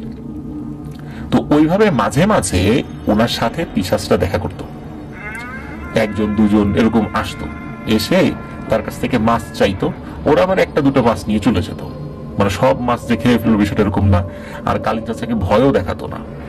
তো এইভাবে কি হতো যে মাঝে মাঝে ওরা আসতো, আর কালীন চাচাও কি করতো, ওদেরকে মাছ দিত। এইভাবে ওই পিশাচদের সাথে তার একটা সুসম্পর্ক সৃষ্টি হয়ে গিয়েছিল। পিশাচটা তার ক্ষতি করতো না, উনিও তাদেরকে মাছ দিত। আর কালীন চাচা মাঝে মাঝে মানুষদের উপকারের জন্য কিছু কিছু সমস্যা ওই পিশাচদের কাছে বলতো, যে আমার তো ওরকম একজন লোক আসছিল আমার কাছে, এরকম একটা সমস্যা নিয়ে আসলে কি করা যায়, আর একটু পরামর্শ দে। তখন পিশাচরা কি করতো, কোনো পরামর্শ দিত, বা ক্ষেত্র বিশেষ ওই পিশাচরা ওই সমস্যার সমাধানের চেষ্টা করতো। এমনটা না যে পিশাচদেরকে বাধ্য করতো, কারণ যেহেতু কালীন চাচা ওদেরকে মাছ দিত, এই কারণে পিশাচটা নিজের থেকে যদি মন চাইতো ওই সমস্যাটা সমাধান করতো আর কি, যদি তারা পারতো। এইভাবে একটা ভালো সম্পর্ক হয়ে যায়। তো এর মধ্যে আবার কি হয়েছে, এই কালীন চাচা ওই সমুদ্রে মাছ ধরতে ধরতে হঠাৎ করে একটা পিতল বা এরকম ধাতব কোনো একটা জিনিস দিয়ে তৈরি একটা কলস পেয়েছিল। সেই কলসের মুখটা খুব শক্ত করে বন্ধ ছিল। তো ওই দিন উনি একাই ছিলেন নৌকাতে, সাগর তখনও শুরু হয়নি, একদম গভীর সাগর তো যেত না। উনি ছোট একটা ওই সাম্পান টাইপের একটা জিনিস নিয়ে খুব বেশি দূরে যেত না, মানে সাগরের শুরু হয়েছে বা এরকম আর কি, এমন একটা জায়গায় থাকতো যাতে করে উনি নিজে নিজে চলে আসতে পারতো। ছোট জাল ছিল, তো উনি ওটা দিয়ে মাছ ধরছেন। ওই সময় এখন ওই কলসটা পেয়েছেন, কলসের মুখটা খুব শক্ত করে বন্ধ ছিল। উনি চিন্তা করেছেন যে ভিতরে গুপ্তধন জাতীয় কিছু একটা হবে আর কি। তখন ওই মুখটা উনি অনেক কষ্ট করে খুলেছেন। খোলার পর ভেতর থেকে ধোয়ার মতো তিনটা জিনিস বের হয়ে তিনটা অবয়ব সৃষ্টি হয়েছে। এর মধ্যে নাকি দুইটা ছিল হিন প্রজাতির জিন, আর একটা ছিল ইফরিত প্রজাতির জিন। এগুলো ছিল কি ওইটার মধ্যে বন্দী ছিল। এগুলো যখন বের হয়ে, তখন তো রাতের বেলা, নিজেদের আকার ধারণ করেছে, তখন তো এই কালীন চাচা ভয় পেয়েছেন উনি, আর ওরাও মুক্তি পেয়ে তো খুব খুশি। এখন ওই তিনটা জিন চিন্তা করেছে যে এই যে আমাদেরকে যে মুক্তি দিল, এটা কি আবার কোনো তান্ত্রিক কবিরাজ কিনা, আবার আমাদেরকে বাধ্য করে কোনো কাজ করায় কিনা। এই চিন্তা করে ওরা মানে ভাবছে যে এই বেটাকে কি মেরে ফেলবো নাকি। এর মধ্যে কি হয়েছে, ওই যে পিশাচ যে জিনগুলো যারা ওর এই কালী চাচার কাছ থেকে মাছ খেত, এরা আবার ওইদিকে এসেছে। আসার পরে তখন ওই পিশাচরা ওই তিনটা জিন, যে দুইটা হিন প্রজাতির জিন আর হচ্ছে একটা ইফরিত জিন, তাদেরকে বলেছে যে ওস্তাদ, এই কালীনকে কোনো ক্ষতি করেন না, এই ভালো লোক, আমাদেরকে মাছ দেয়, কিন্তু বিনিময়ে কখনো আমাদেরকে কোনো কাজ করতে বাধ্য করে না। এমনি মাঝে মাঝে বলে কোনো একটা মানুষের উপকারের জন্য, যদিও আমরা মানুষের উপকার করি না, কিন্তু তারপরও ও যেহেতু আমাদের মাছ টাছ দেয়, এই জন্য কখনো কখনো মনে চাইলে কোনো কাজ করে দিই। তো ভালো মানুষ, আপনাদের কোনো সমস্যা করবে না, ও কোনো তন্ত্রমন্ত্র দিয়ে আবার আপনাদেরকে বন্দি করবে না, কোনো সমস্যা নেই, ওর কোনো ক্ষতি করেন না। তখন এই জিনদের সুপারিশ পেয়ে মূলত ওই তিনটা জিন খুশি হয়। তখন ওই তিনটা জিনের মধ্যে শক্তিশালী যে ইফরিত সম্প্রদায়ের যে জিনটা ছিল, সে ওই কালীন চাচাকে একটা মাদুলির মতো কিছু একটা জিনিস দিয়েছিল, বলেছিল যদি কখনো প্রয়োজন হয় শুধু তখন আমাকে স্মরণ করবা, চেষ্টা করব তোমার উপকার করার জন্য। এরপরেও এই সমুদ্রে মাছ ধরতে গিয়ে ওই জিনদের সাথে, মানে ওই যে 3টা জিন বা আশেপাশে সবসময় যে দেখা সাক্ষাৎ হতো, এভাবেই মূলত ওনার সাথে এই জিনদের সখ্যতা সৃষ্টি হয়। আর ওই যে পিশাচ, যে জিনেরা, তারপরে হিট এবং ইফরিত, ওরাই মাঝে মাঝে কিছু কিছু তন্ত্রমন্ত্র ওনাদেরকে, মানে কালীন চাচাকে শিখিয়েছিলেন। ওইটা দিয়েই উনি বিভিন্ন ভাবে মানুষের উপকার করতেন, কখনো ক্ষতি করতেন না। আর এই কালীন চাচা হোরা মাঝিকে, মানে কালীন চাচা তার ছেলে হোরা মাঝিকে বলেছিলেন যে তার মৃত্যুর পর এই যে মাদুলির মতো যে জিনিসটা, যেটা ওই পিশাচ জিনেরা তাকে দিয়েছিল, তো উনি বলেছিলেন যে এই জিনিসটা আমার মৃত্যুর পর তুমি তোমার কাছে রাখবা, কখনো ওদেরকে দিয়ে জোর করে কাজ করাবা না, যদি না ওরা নিজের ইচ্ছায় কাজ না করে, আর মানুষের শুধু উপকার করবা, কখনো ক্ষতি করবা না। এইভাবে আস্তে আস্তে হোরা মাঝিকে উনি টুকিটাকি জিনিস শিক্ষা দিতেন, এই কারণে যে আসলে সমুদ্রে মাছ ধরতে যেতেন, কখন নৌকা ডুবি হয়, কখন কি সমস্যা হয়, এই বিষয়গুলো আসলে বলা যায় না। সবার যে স্বাভাবিকভাবে মৃত্যু হবে এমনটা তো ভাবা ঠিক না, যে কোনো বয়সে যে কোনো ভাবে মৃত্যু হয়ে যেতে পারে। এই জন্য উনি এই হোরা মাঝিকে অল্প অল্প করে তন্ত্রমন্ত্র শেখাতে থাকেন। তো এভাবেই চলছিল, মানে বিষয়টা এইভাবে স্বাভাবিকভাবেই যাচ্ছিল। উনিও মাছ ধরছেন, পিশাচদেরকে মাছ দেন, হোরা মাঝিকেও কিছু শেখাচ্ছেন, তারপরে এই ভাবে মাছ টাছ ধরছিলেন আর কি। তো এখন কি হয়েছে যে ওই গ্রামে একজন মাতব্বর ছিল আর কি। এই মাতব্বরের বেশ কিছু নৌকা ছিল। উনি কি করতেন, মাঝিদেরকে জাল এবং নৌকা ভাড়া দিতেন, সারা রাত মাছ ধরে যত মাছ পাওয়া যেত এর 3 ভাগের 2 ভাগ নিতে হচ্ছে ওই মাতব্বর, আর 1 ভাগ পেতে হচ্ছে ওই মাঝিরা বা জেলেরা। ওনারা ওইটা বিক্রি করে জীবিকা নির্বাহ করতেন। এই যে মাতব্বর, এই মাতব্বর সে কি করেছিল, জোর জবরদস্তি করে এই কালীন চাচা, মানে এই যে হোরা মাঝির পরিবারের বেশ কিছু জমি জবরদখল করে রেখেছিলেন। এইটা নিয়ে একটা সমস্যা সৃষ্টি হয়। এখন কালীন চাচা উনি তো গরিব মানুষ, আর ওনার পিশাচ বন্ধু বান্ধব থাকলেও কখনো তাদেরকে দিয়ে ব্যক্তিগত কাজে উনি লাগাতেন না তাদেরকে। তো উনি বারবার মাতব্বরকে বলতেন যে তিনি যেন তার দখলকৃত জমিটা ছেড়ে দেন, কিন্তু মাতব্বর এগুলো আসলে কোনো ভ্রুক্ষেপ করতো না, সোজা কথা আর কি। তো এখন এই যে সমস্যা, এই সমস্যা আস্তে আস্তে প্রকট হতে থাকে।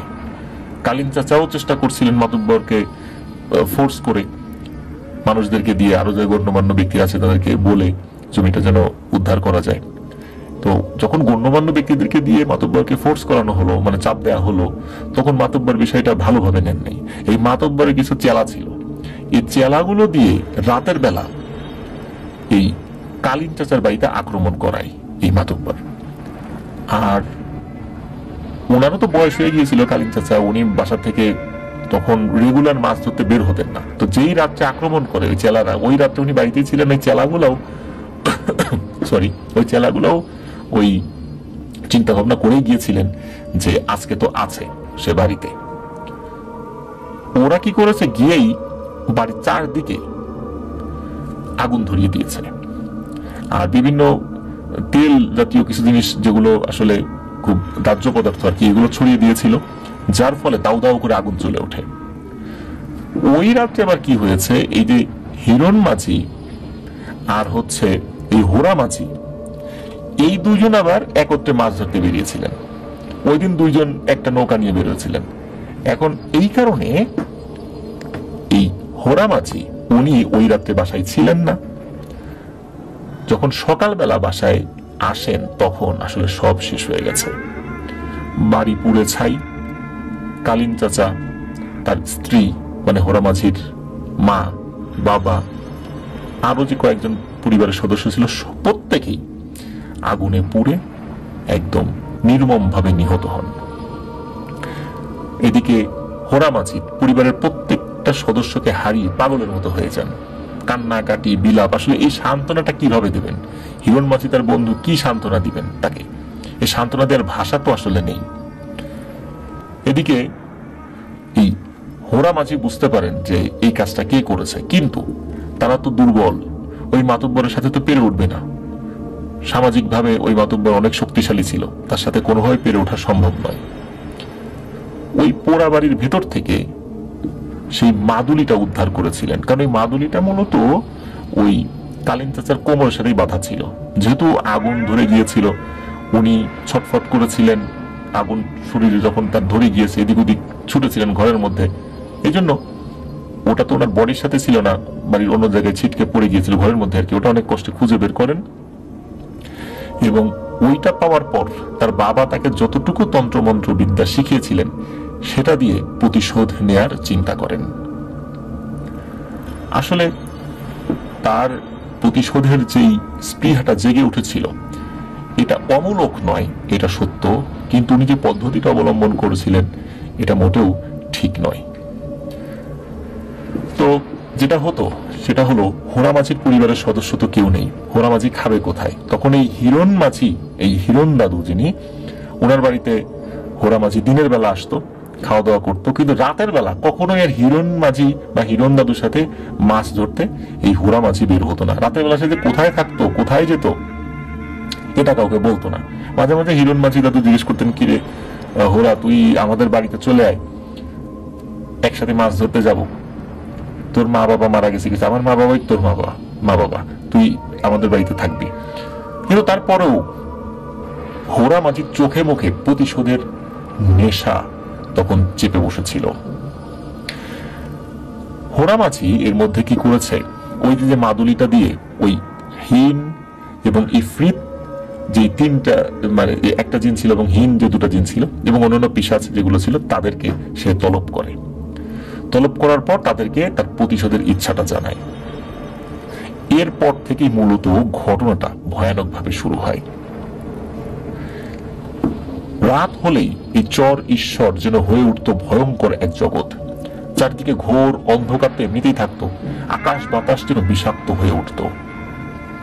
কোথাও কোনো ঝড় টড় নাই, কিন্তু এই চর ঈশ্বরের উপর মনে হচ্ছে যে কালো মেঘ থাকতো রাতের বেলা। দিনটা ছিল শুক্রবার, যখন হোরা মাঝির ওই প্রতিশোধের পালা শুরু হয়। ওই শুক্রবার রাতেই সবাই দেখতে পায় ওই মাতব্বরের বাড়ির আশেপাশে বড় বড় দানব ঘোরাফেরা করছে এবং আগুনের ফুলকে এদিক ওদিক ছোটাছুটি করছে।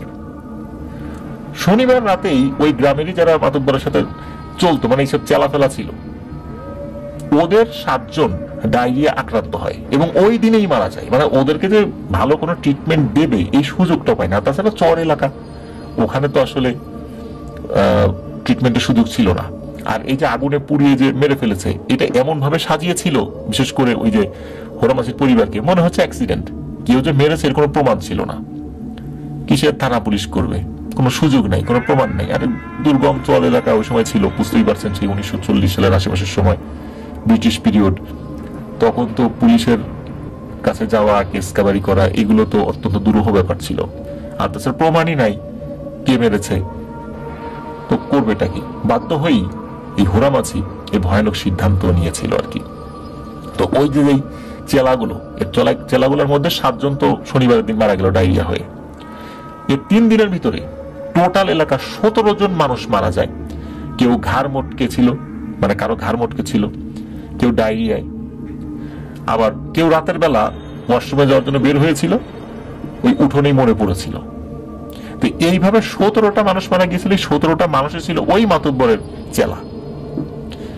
তো তখন তো এলাকা সবাই বুঝে যায় যে এটা আর কিছু না, এটা হচ্ছে এই মাতব্বরের পাপের ফসল। কারণ গ্রামের মানুষ বুঝতে পেরেছিলেন যে আসলে ঘটনাটা কি হয়েছিল, কিন্তু তারা তো মুখ খুলে কিছু বলতে পারতো না। তো যাই হোক, হোরা মাঝির প্রতিশোধের একটা অংশ শেষ হলো তার চেলাগুলোকে মেরে। এর ভিতরে কিন্তু প্রতিদিন হোরা মাঝিকে তার ভিটাতে দিনের বেলা কান্না করতে দেখা যেত, খুবই বিলাপ করে কান্না করত, কিন্তু রাতের বেলা তাকে দেখা যেত না। এর ভিতরে ওই মাতব্বর যখন দেখতে পায় তার সব চেলাগুলো মরে গেছে, সে তখন হোরা মাঝিকে মারার জন্য উদ্যত হয়। কিন্তু ওই মাতব্বর রাতের বেলা হোরা মাঝিকে খুঁজে পেত না, শুধু ওই দিনের বেলাতেই হোরা মাঝিকে তার ভিটার কাছে দেখা যায়। তখন দিনের বেলা এতগুলো লোক দিয়ে যে হোরা মাঝিকে মারবে, এটাও তো একটা সমস্যার ব্যাপার ছিল। রাতের বেলা মারতে সুবিধা, তাতে প্রমাণ থাকে না। আর ওর যে চেলাগুলো ছিল, 17টা চেলা তো মারাই গেছে, নতুন করে তার আশেপাশে কোনো চেলা আসতে চাইতো না, ভয় যে ওই মাতব্বরের যেই চেলা হবে সেই মরবে। এই জন্য মাতব্বরও বেশ একাকী হয়ে গিয়েছিল আর কি। এর মধ্যে মাতব্বরের বাড়িতে একটা সমস্যা দেখা দিল। রাতের বেলা মাতব্বরের বাড়ির আশেপাশে অনেক বড় বড় শ্যাডো আকৃতির, মানে ছায়ার মতো কি যেন ঘোরে, এবং এগুলো নিজেদের মধ্যে ফিস ফিস করে কথা বলে। আর এই ফিস ফিস কথা মাতব্বর সহ মাতব্বরের ফুল ফ্যামিলি এই কথাগুলো শুনতো। তারা বুঝতে পারতো তাদের বাড়ির চারদিকে কি যেন ঘোরাফেরা করছে এবং ফিস ফিস করে কথা বলছে। রাতের বেলা এই মাতব্বরের বাড়ির আশেপাশে মানুষের চলাচল বন্ধ হয়ে যায়, কেউ ভয়ে আসে না, এমনকি দিনের বেলা তো আসতে চায় না। চিন্তা করে মাতব্বরের বাড়িতে যাব, না জানি কোন বিপদে এসে পড়ি, কার ডায়রিয়া হয়, কে কিভাবে মারা যায়। মানে সকলের মধ্যে একটা আতঙ্ক সৃষ্টি হয়ে যায় যে মাতব্বরের বাড়ির আশেপাশে যাওয়া যায়। অনেকটা মাতব্বরে এক ঘরে হয়ে যায় আর কি। মানুষজন তাদেরকে মানে তাদের ফ্যামিলির সাথে বা তার ফ্যামিলির সাথে কথা বলতে ভয় পেত। তো রাতের বেলা হলেই তো মাতব্বরের বাড়িতে এই সমস্যার সৃষ্টি হতো। এর মধ্যে কি হয়, একদিন এই মাতব্বর হোরা মাঝিকে বাজারের ভিতরে দেখতে পায়। দেখতে পেয়ে তো হোরা মাঝিকে খুব ধমক দিতে থাকে, গালিগালাজ করতে থাকে, বলতে থাকে যে আমি তোকে দেখে নিব, তোর বাবার এবং তোর মা সহ তোর ফ্যামিলির যে পরিণতি হয়েছে তোরও সে একই পরিণতি হবে। তো এইটা হোরা মাঝিকে হুমকি দেয়। লোকজনের তো আসলে বুঝতে আগেও বাকি ছিল না, আর এই হুমকি দেওয়ার পর লোকজনের বুঝতে বাকি থাকে না যে হোরা মাঝির বাড়িতে কে আগুন লাগিয়েছিল। তবে মানুষজন দেখে যে এই হুমকি দেওয়ার পর হোরা মাঝি উল্টো অট্ট হাসি দিচ্ছে, মানে এই হুমকিতে তার কোনো ভ্রুক্ষেপ নেই, এবং অট্ট হাসি দিয়ে এক দৌড়ে বাজারের মধ্যে মিলিয়ে যায়। আর ওই মাতব্বর সে যে দৌড়ে ধরতে যাবে সে সুযোগ পায় নাই। হোরা মাঝি কোথায় যে মিলিয়ে গেল মানুষের ভিড়ের মধ্যে, আর হোরা মাঝিকে আর দেখতে পাই নাই। তো দিনটা ছিল মঙ্গলবার, যতটুকু তথ্য পাওয়া যায়। রাতের বেলা নাকি ওই চর ঈশ্বরে ভীষণ ঝড় ওঠে, আর হোরা মাঝির বাড়ির যেটা ছিল যে ভিটা, ওই দিক থেকে করুণ কান্নার আওয়াজ শুনতে পায় মানুষজন ওই ঝড়ের মধ্যেই। আর ওই মাতব্বরের বাড়ির দিক থেকে চিৎকার চেঁচামেচি, কিন্তু কোনো মানুষ ঘর থেকে বের হয় না। বেশ অনেকক্ষণ এভাবে ঝড় বয়ে যায়। সকালবেলা দিনের আলো ফোটার পর লোকজন বের হয়েছে, সবাই মাতব্বরের বাড়ির দিকে যায়। সেখানে গিয়ে দেখতে পায় ভয়ানক দৃশ্য। মাতব্বরের বাড়িতে যারা সদস্য ছিল, ছেলে মেয়ে আরো যে মহিলা সদস্যরা ছিল, প্রত্যেকে মরে পড়ে আছে। তাদের বডিতে অন্য কোনো আঁচড় এরকম ছিল না, কিন্তু তারা কিছু দেখে ভয় পেয়েছে। চেহারা দেখে এরকমটা মনে হচ্ছিল। কিন্তু ওই যে মাতব্বর, তার কি হলো, উঠোনের বিভিন্ন জায়গায় তার শরীরের বিভিন্ন অংশ ছিঁড়ে পড়ে আছে। এভাবেই হোরা মাঝি মাতব্বরের উপরে ভয়ঙ্কর প্রতিশোধ নেয়। এরপর থেকে ওই চর ঈশ্বর এলাকায় আর কেউ কখনো হোরা মাঝিকে জীবনও দেখেনি। এমনকি যে হিরণ মাঝি দাদু, উনিও আর কখনোই হোরা মাঝিকে দেখেননি। আর ভয়ে কেউ কখনো হোরা মাঝির যে ভিটা, ওই ভিটার দিকে কেউ যেত না। কিন্তু ওনাদের এলাকার মাঝিরা বলতো ওই হোরা মাঝিকে নাকি রাত হলে বিভিন্ন চরের পাশে যে নদীর পাশে যে চর বিভিন্ন এলাকা আছে, ওই জায়গাতে কখনো কখনো নাকি নৌকাতে দেখা যেত। আর হোরা মাঝি খুব অট্ট হাসি দিত। হোরা মাঝির বাড়ি নাকি এখনো আছে, ওই বাড়িতে কেউ যায় না, ঘন জঙ্গল হয়ে আছে ওখানে, মানে এটা পুরোটাই এখন জঙ্গল আর কি। তো কখনো কখনো অনেকে নাকি বলতো ওই বাড়ি থেকে কান্নার আওয়াজ শোনা যায়, যদিও বা সেটা আরো অনেক আগের কথা। কিন্তু হোরা মাঝি কোথায় যে চলে যায়, পরে কি হয়েছে তার, এগুলো আর কিছুই জানা যায়নি। কেউ কেউ বলে মাঝে মাঝে নাকি হোরা মাঝির বাড়ি থেকে আগুনের ফুলকি উঠতে দেখা যেত। ওই কালীন চাচা এমনকি তার ফ্যামিলির বাকি সদস্যদের কবর কিন্তু হোরা মাঝির ওই ভিটা ওইখানেই আছে। কিন্তু হোরা মাঝিকে আর কেউ কখনো খুঁজে পায় নাই। উনি যে কোথায় গেছেন, কি হয়েছে, কেউ জানে না। এলাকার মানুষরা এক তান্ত্রিকের মাধ্যমে কিছু তথ্য পেয়েছিল। মূলত এই পুরো ঘটনাটা তান্ত্রিকদের কাছ থেকেই জানা যায়। যে এতক্ষণ যা বলা হলো, অনেক বিষয় তো আর জানা যায়নি। পরবর্তীতে তান্ত্রিকরা যেভাবে বলেছে ওইভাবেই গ্রামের লোকজন তারা জেনেছিলেন যে গ্রামে যে এতগুলো মানুষ মারা গিয়েছে, এগুলো তো সব তো হোরা মাঝির প্রতিশোধের কারণে মারা গিয়েছে। আর কালীন চাচার যে জিনগুলো ছিল, এই জিনগুলো তো আসলে ওই যখন নদীতে যেত বা সাগরের কাছাকাছি যেত, তখন ওগুলো আসতো। তাদেরকে তো উনি বন্দিও করেন নাই, তাদের সাথে কোনো চুক্তিবদ্ধ উনি ছিলেন না। ওদেরকে বললে ওরা কাজ করত। কিন্তু হোরা মাঝি যেহেতু ওই জিনদেরকে ডেকেছিল এবং অনুরোধ করেছিল যে তার বাবার হত্যার প্রতিশোধ যেন তারা নেয়, কিন্তু ওরা তো ছিল পিশাচ শ্রেণীর জিন, তারপরে হিন এবং ইফরিত সম্প্রদায়ের জিন। ওদের সাথে চুক্তি না করলে ওরা সাধারণত ওদেরকে দিয়ে কোনো কাজ করতে বাধ্য করানো যায় না, যদি না ওরা নিজের ইচ্ছায় না করে। কিন্তু আমার ইচ্ছায় বা আপনার ইচ্ছায় যদি কাজটা করতে হয় তাহলে ওদের সাথে চুক্তিবদ্ধ হতে হবে। তো যেহেতু ওইটা হোরা মাঝির ইচ্ছাতে এবং এই কাজটি করানোর জন্য হোরা মাঝিকে একটা চুক্তিবদ্ধ হতে হয়েছিল ওই ইফরিত এবং হিন সম্প্রদায়ের জিনদের সাথে। তখন ওই তান্ত্রিক বলেছিল এই চুক্তিটার শর্ত ছিল যে প্রত্যেকটাকে হত্যা করবে, বিশেষ করে যারা ওই ঘটনার সাথে জড়িত ছিল ওরা খুঁজে বের করে করে হত্যা করবে, কিন্তু শর্ত হলো এর বিনিময়ে এই হোরা মাঝিকে তাদের সাথে চলে যেতে হবে।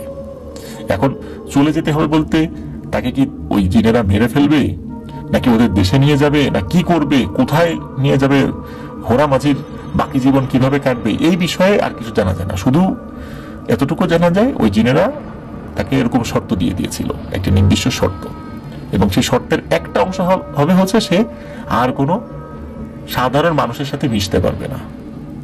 কিন্তু এর পরে কি হবে এটা জানা যায় না, এটা ওই তান্ত্রিক বলতে পারেন না, এই জন্য গ্রামের মানুষজন জানে না আসলে কি হয়েছিল হোরা মাঝির সাথে পরবর্তীতে। উনি এখনো জীবিত আছেন কি জীবিত নাই এটা কেউ বলতে পারে না। এটি ছিল ঘটনা। প্রিয় লিসেনার্স, আশা করছি ঘটনাটি আপনাদের ভালো লেগেছে। আর হোরা মাঝির পরিবার নিরপরাধ ছিল, ওনারা আসলে এই মাতুব্বরের চক্রান্তের শিকার হয়ে নির্মমভাবে নিহত হয়েছিলেন।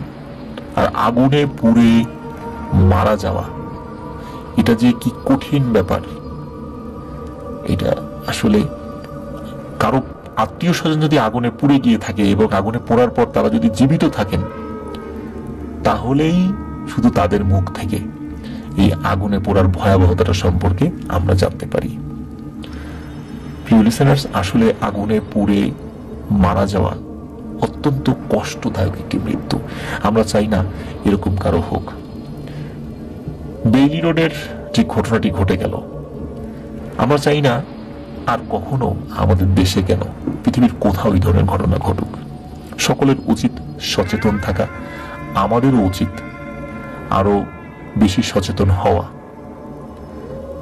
প্রিয় লিসেনার্স, আমাদের এই ঘটনাটি ধৈর্য ধরে শোনার জন্য ধন্যবাদ জানাচ্ছি। আরো ধন্যবাদ জানাচ্ছি আহমদ ভাইকে। ওনার আরো বেশ কিছু ঘটনা আছে, সামনে ইনশাল্লাহ সেই ঘটনাগুলো আপনাদের সামনে উপস্থাপন করব। প্রিয় লিসেনার্স, ঘটনা শুরু করার আগে একটি অনুরোধ, যারা আমাদের সাথে যুক্ত হয়েছেন বা পরবর্তীতে হবেন, প্লিজ লাইক বাটনটা প্রেস করে দেবেন। তো চলুন কথা না বাড়িয়ে ঘটনাতে চলে যাই। ঘটনাটি পাঠিয়েছেন শাওন, ওনার বাড়ি যশোরে। উনি যেভাবে ঘটনা পাঠিয়েছেন সেভাবে যদি আপনাদের সামনে উপস্থাপন করি তাহলে আপনাদের বুঝতেও সুবিধা হবে আর ভালো লাগবে। তো চলুন শুরু করি ঘটনা। আর ঘটনা বলছি শাওন ভাই যেভাবে লিখেছেন সেভাবে।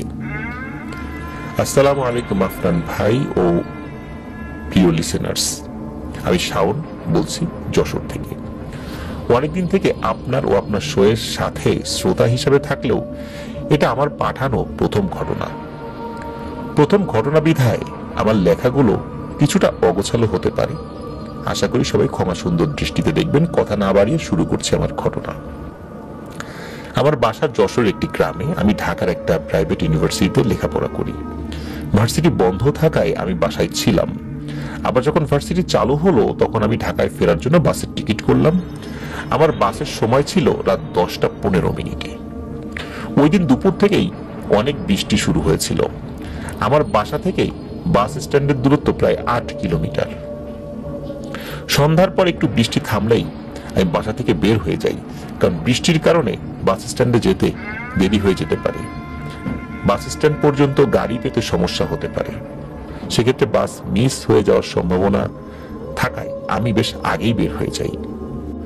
বাসা থেকে বের হয়ে আমি একটি ভ্যানে করে পার্শ্ববর্তী একটি বাজারে যাই। ওখান থেকে আবার ইজি বাইক বা অন্য ছোট যানবাহনে করে স্ট্যান্ড পর্যন্ত যেতে হয়। বাজারে পৌঁছানোর পরপরই আবার বৃষ্টি শুরু হলো। তো আমি দৌড় একটি বন্ধ দোকানের বারান্দায় গিয়ে দাঁড়াই। আমার কানে ইয়ারফোন ছিল। আমি আপনার পুরনো এপিসোড শুনছিলাম। ওই দোকানেরই এক কোণ একটি টুল টাইপের চেয়ারে বসেছিল একজন বৃদ্ধ বয়স্ক ভদ্রলোক। উনি আমার কানে এই ইয়ারফোন দেখেই বেশ খড়খড়ে গলায় জিজ্ঞেস করলো, বাবা কি শুনতেছো? আমি উত্তরে বললাম, চাচা ভূতের কাহিনী শুনতেছি। তো জিন ভূত নিয়ে চাচার সাথে কিছুক্ষণ কথা হলো। তারপর কাকা একটু থেমে বলল, বাবা তোমরা এই যুগের ছেলেরা এইসব বিষয় নিয়ে এখন যে মজা করো এটা কিন্তু মোটেও ঠিক না। কাকার এমন কথা শুনে আমি কাকাকে জিজ্ঞেস করলাম, আপনার সাথে কি কিছু ঘটেছিল? তৎক্ষণাৎ খেয়াল করলাম যে চাচার চোখে পানি ছলছল করছে। আলাপচারিতায় আমি জেনেছিলাম ওনার নাম মোহাম্মদ আব্দুর রাজ্জাক। তো রাজ্জাক চাচা একটু সময় নিয়ে বলল, কিছু খারাপ জিনের জন্য ওনার আব্বা মারা গিয়েছিলেন। এদিকে আমার বাসের সময় বেশি থাকায় আর বৃষ্টি না থামায় আমি রাজ্জাক চাচাকে ঘটনাটি শোনানোর আবদার করলাম। সাথে সাথেই চাচা বলতে শুরু করলেন। চাচা আমাদের আঞ্চলিক ভাষায় বলেছিলেন, আমি শ্রোতাদের বোঝার সুবিধার্থে আমার মতো করে বলছি।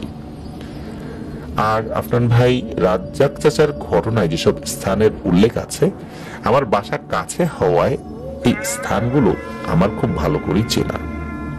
বলছেন রাজ্জাক চাচা, আজ থেকে অনেক বছর আগের কথা। এখন তো আমার বয়স 70-এর উপরে। তখন আমার বয়স 14 কি 15 বছর হবে। আমার আব্বা মাঠে চাষাবাস করতেন। আব্বা প্রায় সময় মাঠের কাজে আমাকে নিয়ে যেতেন। একদিন বিকালে আমরা ধানের জমিতে কাজ করছিলাম। বলে রাখি, আমাদের গ্রামটা তখন মাঠের মাঝখানে ছিল। মাঠের বুক চিরে একটা রাস্তা 2টা গ্রাম হয়ে একটা বাজারে পৌঁছেছে। আমাদের জমিটা বেশ দূরে ছিল। হঠাৎ আব্বা আমাকে বললেন, রাজ্জাক তুই বাড়ি গিয়ে 1 গামলা লবণ নিয়ে আয়। আপনারা হয়তো জানেন বিভিন্ন কারণে ধানের জমিতে লবণ দেওয়া হয়। তো আমি সোজা বাড়ির দিকে রওনা দিলাম। চিকন আইলের উপর দিয়ে হেঁটে আসতে অনেক সময় লাগছিল। প্রায় 1 ঘন্টা লাগলো আমার বাড়ি আসতে। আকাশ মেঘাচ্ছন্ন থাকায় 5টার দিকেই চারপাশ প্রায় অন্ধকার হয়ে গিয়েছিল। বলে রাখি, আমরা যেদিন রাতে কাজ করার উদ্দেশ্যে মাঠে যাই সেদিন খাবার আর হারিকেন বা লাইট জাতীয় কিছু নিয়ে যেতাম। সেগুলো রাখতাম আমাদের জমির পাশে আমাদের বানানো একটা কুড়ে ঘরে। ঘটনার দিন আমরা রাতে কাজ করার উদ্দেশ্যে যাইনি বিধায় আলো নিয়েও যাইনি। আমি লবণের গামলা নিয়ে রওনা দিলাম। তখন প্রায় অন্ধকার নেমে গেছে। পৌঁছাতে পৌঁছাতে অনেকটাই অন্ধকার হয়ে গেছে। এজন্য আমি আইল ছেড়ে জমির মধ্যে দিয়ে হাঁটা ধরলাম। জমির কাছে পৌঁছানোর একটু আগে আমি আব্বাকে জোরে ডাক দিলাম। আব্বা খুব ধীরে উত্তর নিলেন। শব্দটা আসলো ঠিক আমার বাম দিকের কয়েকটা জমির পর থেকে। কিন্তু আমি আমাদের জমিটা চিনি। আমাদের বানানো কুড়ে ঘর দেখে আমি আমার জমিটা খুব ভালো করেই বুঝতে পারি, কারণ আমাদের জমির আইলের ধারেই এই কুড়ে ঘরটা বানানো। আর যে জমিটা থেকে শব্দ আসলো সেটা হলো শার্দুল কাকার জমি। এই শার্দুল কাকা মারা গেছেন আজ থেকে 7 দিন আগে। শার্দুল কাকা হিন্দু ধর্মাবলম্বী ছিলেন।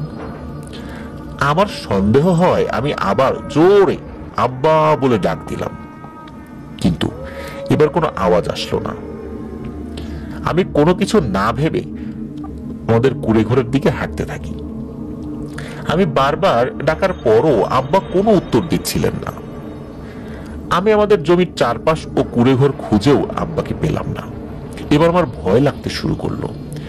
শার্দুল কাকা কথা মনে পড়তেই আমার মনে পড়ে গেল কাকার লাশ পোড়ানোর কথা, কারণ আমি শার্দুল কাকার লাশ পোড়ানো দেখেছিলাম।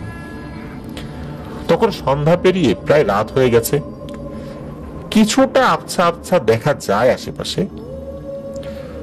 এবার আমি কিছু না ভেবে লবণের গামলাটা আইলের উপর রেখে শার্দুল কাকার জমির দিকে দৌড় দেই। কারণ প্রথম মৃদু আওয়াজটা ওখান থেকেই এসেছিল। কাকার জমির পাশে যেতেই আমি ফিসফিস হাসির শব্দ শুনতে পাই। শব্দটা মেয়ে কণ্ঠ নাকি পুরুষ কণ্ঠ বোঝা যাচ্ছিল না।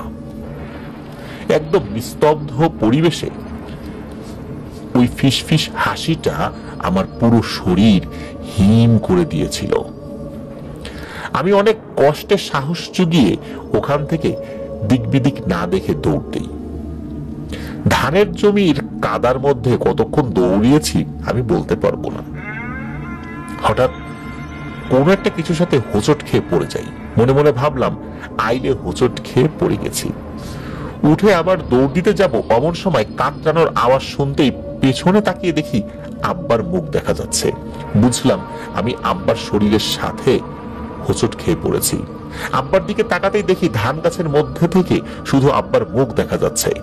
কাছে গিয়ে দেখি আব্বার কোমরের উপর পর্যন্ত কাদার মধ্যে পোতা রয়েছে। আমি দেখি জোরে চিৎকার দিয়ে বেহুশ হয়ে যাই। চোখ খুলে দেখি আমি আমার বাড়ির বারান্দায় খাটে শুয়ে আছি, আর আব্বা মেঝেতে পাটির উপর শুয়ে আছে। পাশে বসে আছে মা, দাদি আর প্রতিবেশী দুজন কাকা, আর আমার বোন আব্বার পা তেল দিয়ে মালিশ করছে। তখন দুপুর।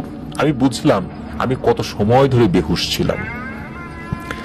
আমার সারা শরীর ব্যথায় টনটন করছে, সাথে হালকা জ্বর। আব্বার শরীরেও নাকি সারা রাত অনেক জ্বর ছিল। দুপুরে আমরা খাওয়া দাওয়া করে বারান্দায় সবাই বসি। এবার সবাই আব্বাকে আর আমাকে জিজ্ঞেস করলো কাল মাঠে কি হয়েছিল। আব্বা এর মধ্যেই প্রায় সুস্থ হয়ে গিয়েছেন, তবে ভয়ার্ত সুরে কিন্তু স্পষ্টভাবেই বলতে শুরু করলেন। বলছেন, আব্বা, আমি যখন রাজ্জাককে লবণ আনতে বাড়ি পাঠিয়ে কাজ করতে থাকি, প্রায় 30 মিনিট পর শার্দুলের জমি থেকে শার্দুল আমাকে ডাকলো। আর জমি এই দুইটা, বিশেষ করে শার্দুলের জমি আর আমার জমির যে ব্যবধান, বলতে পারি যে একদম পাশেই। সেই সময় তার জমিতে কাজ করার সময় এভাবে হালকা চিৎকার করে সেও কথা বলতো, আমিও কথা বলতাম। এভাবেই দুজন দুজনের জমি থেকে কাজ করতে করতে চিৎকার করে কথা বলতাম। আমার ধান গাছে নোনা পোকা লাগায় আমি একটু টেনশনে ছিলাম। এই জন্য আমার মনেই ছিল না যে শার্দুল 7 দিন আগেই মারা গেছে। আমি আগের অভ্যাস মতোই ওর সাথে চিৎকার করে কথা বলতে থাকি, ও আমার সাথে চিৎকার করে কথা বলতে থাকে। কথার মাঝে আমি বললাম, শার্দুল, আমার ধানে নোনা পোকা লেগেছে রে। শার্দুল বলল, কই দেখি। কিন্তু এই কই দেখি এই উত্তরটা এলো আমার পেছন থেকে, অথচ শার্দুল আমার সামনে থেকে কথা বলছিল ওর জমি থেকে। আমি পেছন থেকে এই শব্দ শুনে ভয় পেয়ে গেলাম। এত দ্রুত ও আমার পেছনের আর একটা জমিতে কিভাবে আসলো?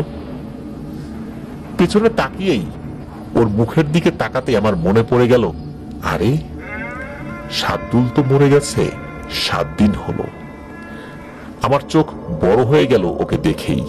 তখনও ওর মুখ স্বাভাবিকই ছিল, কিন্তু তারপর আমার চোখের দিকে তাকিয়ে যেন ও বুঝতে পারলো আমি এতক্ষণ পর বুঝতে পেরেছি যে ও মারা গেছে। এবার শার্দুল ধীরে ধীরে তার ঠোঁট প্রসারিত করে হাসতে শুরু করলো, কিন্তু হাসির কোনো আওয়াজ হচ্ছে না। কি যে ভয়ানক লাগছিল ওই হাসি আর তার মুখ।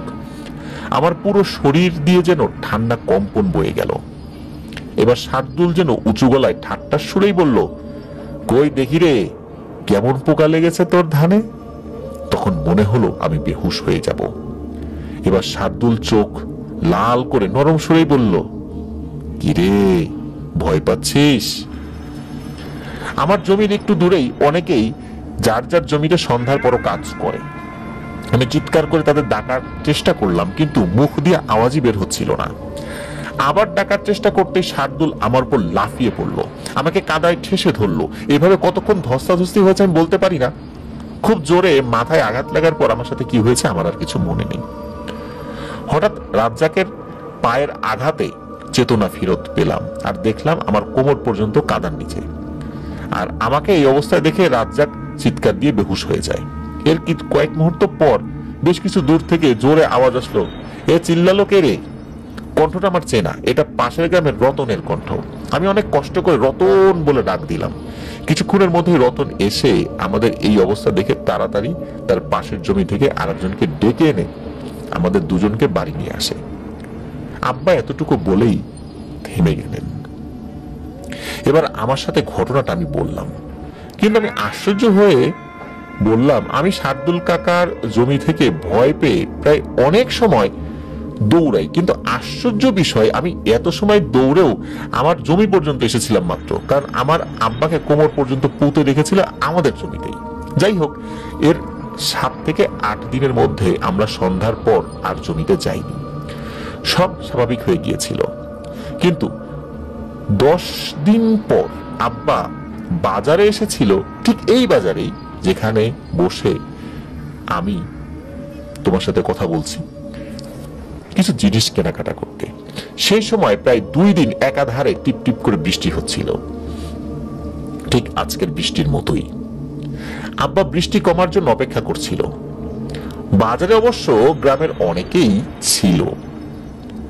বৃষ্টি কিছুটা কমলে আব্বা তাদের জিজ্ঞেস করলেন বাড়ির দিকে যাবেন কি, কিন্তু তারা বাড়িতে আরো দেরি করে যাবেন বললেন। তখন আব্বা বাড়ির উদ্দেশ্যে রওনা দিলেন। বাজার থেকে ছোট 2টা গ্রাম পরেই মাঠ শুরু হয়। রাস্তার দুধারেই বিশাল বিস্তৃত মাঠ, আর এই রাস্তার পাশেই আমাদের গ্রামে পৌঁছানোর ঠিক 1/2 কিলোমিটার আগেই একটি শ্মশান রয়েছে। রাস্তায় ভীষণ কাদা হয়, আব্বা খুব ধীরে ধীরে হাঁটছিলেন। এভাবে হাঁটতে হাঁটতে আব্বা শ্মশানের কাছে পৌঁছালেন। বলে রাখা ভালো, ওই শ্মশান আর ওই রাস্তা, ওই গ্রামটায় আমি অনেকবার গিয়েছি। এই সময় জায়গাটা অনেক ভয়ঙ্কর। তাহলে এত বছর আগে জায়গাটা কেমন ছিল সহজেই বোঝা যায়। শ্মশানটার পাশেই আছে একটা মন্দির আর একটা তেঁতুল গাছ। তেঁতুল গাছটায় মানুষ মানত করে ইটের টুকরোটাকে ঝুলিয়ে রাখে, আর ডান দিকে তার পাশেই একটা কম প্রস্থের নদী বয়ে গেছে, আর নদীর ওপারে আবার মাঠ রয়েছে। আমার বাসায় গেলে আমি শ্মশানের জায়গা সহ পুরো ফাঁকা রাস্তা ও গ্রামের ভিডিও আপনাকে শেয়ার করবো ইনশাল্লাহ। চলে যাই আবার ঘটনায়। বলছেন রাজ্জাক চাচা, আব্বা শ্মশানের কাছে পৌঁছাতেই একটা শব্দ কানে আসলো, কারা যেন ফিস ফিস করে হাসছে। মনে হচ্ছিল যেন তাকে দেখে কারা যেন হাসছে। তখন আব্বা ভাবলেন হয়তো ইঁদুর দৌড়াদৌড়ি করছে, এই জন্য এমন শব্দ হচ্ছে, কারণ ফসলি মাঠে অনেক বড় বড় ইঁদুর থাকে, এগুলো আশেপাশেও ঘুরে বেড়ায়, গাছে লাফালাফি করে, এই জন্য অনেক সময় শব্দ হয়। আব্বা একটু সামনে পৌঁছাতেই কে যেন ডেকে উঠল, রহিম ভাই, ব্যাগে করে কি নিয়ে যাচ্ছ? কণ্ঠটা আব্বার চেনা, এটা শার্দুল কাকার কণ্ঠ। ভয়ে আব্বা পাথর হয়ে গেলেন। আব্বা দোয়া পড়তে পড়তে দৌড় দিলেন, কিন্তু কয়েক পা গিয়েই পিছলে পড়ে গেলেন। এবার অনেক জোরে হাসির আওয়াজ আসলো। আব্বা বুঝতে পারলেন আজকে হয়তো তার আর বাড়ি ফেরা হবে না। আব্বা এবার ডান দিক থেকে শুনতে পেলেন একসাথে অনেকের ফিস ফিস হাসির শব্দ, শেয়ালের ডাকও রয়েছে সাথে। আব্বা তার সবটুকু শক্তি দিয়ে উঠে দাঁড়িয়ে দৌড় দিতে যাবেন, এমন সময় দেখেন সামনে শার্দুল কাকা দাঁড়িয়ে আছেন, আর সাথে তীব্র পচা গন্ধ আব্বার নাকে আসলো। আব্বা শার্দুলকে দেখেই পেছনের দিকে দৌড় দিলেন। কয়েক সেকেন্ড দৌড়ানোর পর আব্বা খেয়াল করলেন সেই লাশ পোড়ানোর জায়গায় উনি চলে এসেছেন, ঠিক নদীর একদম পারে। এবার গন্ধটা এত তীব্র যে আব্বার দম আটকে যাচ্ছিল। এমন সময় আবার শার্দুল কাকা পেছন থেকে ডাকলেন, রহিম ভাই, বলেই পেছন থেকে আব্বার উপর লাফিয়ে পড়ল। এভাবে পানিতে আবার ধস্তাধস্তি হচ্ছিল। এমন সময় রাস্তা দিয়ে গ্রামের কিছু লোক যারা বাজারে যাচ্ছিলেন, তারা শ্মশানের পাশে এসে পানির ছপ ছপ আওয়াজ শুনলো, আর দেখলো বাজারের ব্যাগটা রাস্তায় পড়ে আছে পুরো কাদা মাখা অবস্থায়। তারা দ্রুত নদীর পাড়ে গিয়ে দেখলো আব্বা পানিতে, নিঃশ্বাস যায় যায় অবস্থা তার। তারা আব্বাকে পানি থেকে তুলে মন্দিরের সামনে বসালেন। আব্বার শ্বাস একটু স্বাভাবিক হতেই তাকে বাসায় নিয়ে যেতে বললেন। তারা আব্বাকে বাসায় নিয়ে আসলেন। তারা আব্বাকে বাসায় এনে তারাও বারান্দায় বসলেন। আমি, বোন, মা, দাদি সবাই ছিলাম ওখানে। আব্বা সব ঘটনা খুলে বললেন। বাসার সবাই আবার চিন্তিত হয়ে পড়লেন। সারা রাত আব্বা জ্বরে ভুলভাল বকেছে, কারণ তার খুব জ্বর এসেছিল আর বারবার ভয়ে চিৎকার করে উঠছিলেন। পরের দিন সকালে আমাদের এলাকার হুজুরকে ডাকা হয়। হুজুর বাসায় এসে আব্বাকে দেখেন এবং সব ঘটনা শোনেন। হুজুর আমাকে আর আব্বাকে পানি পড়া আর দোয়া পড়ে দিলেন। এরপর হুজুর বললেন, আমি আমার এক বন্ধুকে নিয়ে রাতে আসব ইনশাআল্লাহ। উনি কয়েক গ্রাম পরেই থাকেন, উনিও একজন ইমাম এবং এইসব বিষয়ে তার অনেক অভিজ্ঞতা সুনাম রয়েছে। আমার এইসব বিষয়ে খুব একটা জানা নেই। মাগরিবের নামাজের পর হুজুর ও তার ওই বন্ধুটি আসলেন। হুজুরের বন্ধুর নাম হলো আব্দুল কাদের। তা আব্দুল কাদের হুজুর পরনে লম্বা সাদা পাঞ্জাবি, হাতে একটা তসবিহ। আমরা সবাই বারান্দায় বসে আছি। কাদের হুজুর আগে থেকেই হুজুরের কাছ থেকে বিষয়টা সম্পূর্ণভাবে অবগত হয়েছেন। কাদের হুজুর আব্বাকে নিয়ে ঘরের ভেতরে গিয়ে দরজা আটকে দিলেন আর আমাদের সবাইকে উঠোনে গিয়ে দাঁড়াতে বললেন। প্রায় 20 মিনিট পর আব্বা ও হুজুর বের হয়ে আসলেন। আমরা আবার সবাই একসাথে বারান্দায় বসলাম। হুজুর বললেন, একটা খুব খারাপ জিনের নজর পড়েছে আব্বার উপর, আর এই জিনটি নাকি আমাদের জমির পাশেই একটা অনেক পুরনো গাছে থাকতো। আব্বা নাকি মাসখানেক আগে পাশের জমির মালিকদের সাথে ওই গাছটা কেটে ফেলার প্ল্যান করেছিলেন, ওই গাছের নিচে বসেই। আর ঠিক তার কিছুদিন পরেই নাকি গাছটা কেটে ফেলে আব্বা ও পাশের জমির লোকজন মিলে। তাদের মধ্যে নাকি শার্দুল কাকাও ছিলেন। তখন থেকে নাকি আব্বাকে ওই জিনটা টার্গেট করে। আমরা সবাই কাদের হুজুরকে জিজ্ঞেস করলাম, তাহলে ওই জিনটা শার্দুল কাকার কাকা হয়েই বা কেন সামনে আসলো? আর শার্দুল কাকার মৃত্যু কি এই জিনের জন্য হয়েছে? আর আব্বাকে কেন টার্গেট করলো? ওখানে তো আরো লোকও ছিল। তখন হুজুর বললেন, এই গাছটার কারণে তোমার আব্বার সমস্যা হচ্ছিল চাষাবাস করতে, যার কারণে এই গাছটা কেটে ফেলার পরিকল্পনাটা তার মাথায় আসে এবং ওই গাছের মালিককে বিষয়টা জানায়। গাছের মালিকও রাজি হয়ে যায়, তারও টাকা পয়সার প্রয়োজন ছিল, এই জন্য গাছটা কেটেছিল। আর গাছটা কাটার সময় লোক বলের অভাব ছিল। ওই সময় এই শার্দুল কাকা আর তোমার আব্বাও ওখানে ছিলেন এই গাছ কাটায় সাহায্য করতে। এর মধ্যে এশার আজান দিয়ে দিয়েছে। কাদের হুজুর বলল, আমার এখন অনেক কিছু জানা বাকি, নামাজ পড়ে এসে আবার তোমাদেরকে জানাবো, আমিও জানার চেষ্টা করবো ইনশাল্লাহ। এই কথা বলে তারা মসজিদের উদ্দেশ্যে চলে গেল। আমরা সবাই বারান্দায় বসেছিলাম। চারদিক স্তব্ধ, ঝিঝি পোকার আওয়াজও নেই তখন। হুজুরা যাওয়ার আনুমানিক 10 মিনিট পর আমাদের খড়ের চালে খসখস শব্দ হয়ে উঠল। বুকটা কেঁপে উঠল এই নিস্তব্ধতার মাঝে এরকম শব্দে। এবার আমরা আবার সেই পরিচিত ফিস ফিস হাসির শব্দ শুনলাম। সবাই শুনলো শব্দটা, আমি, বাবা, মা, দাদি। হঠাৎ খেয়াল করলাম আমার বোন কোথাও নেই। এরপর আমার বোনের গলা শুনতে পেলাম আমাদের ঘরের চাল থেকে। আমরা দ্রুত বাইরে এসে দেখি আমার বোন চালের উপর বসে আছে আর আমাদের দিকে তাকিয়ে হাসছে। তার হাসিটা দেখে আমার পুরো শরীর হিম হয়ে গেল। মা অস্বাভাবিক কিছু বুঝতে পেরে পাগলের মতো কাঁদতে শুরু করলেন। আব্বা আমার বোনকে নিচে নেমে আসার কথা বলতেই আমার বোন অপরিচিত ছেলে কণ্ঠে বলে উঠল, রহিম, তুই আমাকে ঘর ছাড়া করেছিস, আমি তোকে মেরে এখন থেকে তোর বাড়িতেই থাকবো রে। এই কথা বলেই সাথে সাথে সেই ভয়ানক রোমহর্ষক হাসি দিয়ে উঠল। আব্বা বোনের এই অবস্থা দেখে কাঁদতে লাগলেন। আমার যদি দোষ হয় তাহলে আমাকে মেরে ফেলো, তারপর আমার মেয়েকে ছেড়ে দাও, এটা বললেন। এর মধ্যেই হুজুর আর কাদের হুজুর বাড়ির সামনে চলে এসেছেন। তাদের আসা মাত্রই আমার বোন ঘরের পেছনের দিকে লাফ দেয়। ঘরটা খুব বেশি উঁচু ছিল না, তো কাদের হুজুর ও আব্বা দৌড়ে ঘরের পেছনের দিকে যান এবং আমার বোনকে দুজনে মিলে ধরে জোর করে বাড়ির মধ্যে নিয়ে আসেন। হুজুর আর কাদের হুজুর আমার বোনকে নিয়ে বারান্দায় বসান।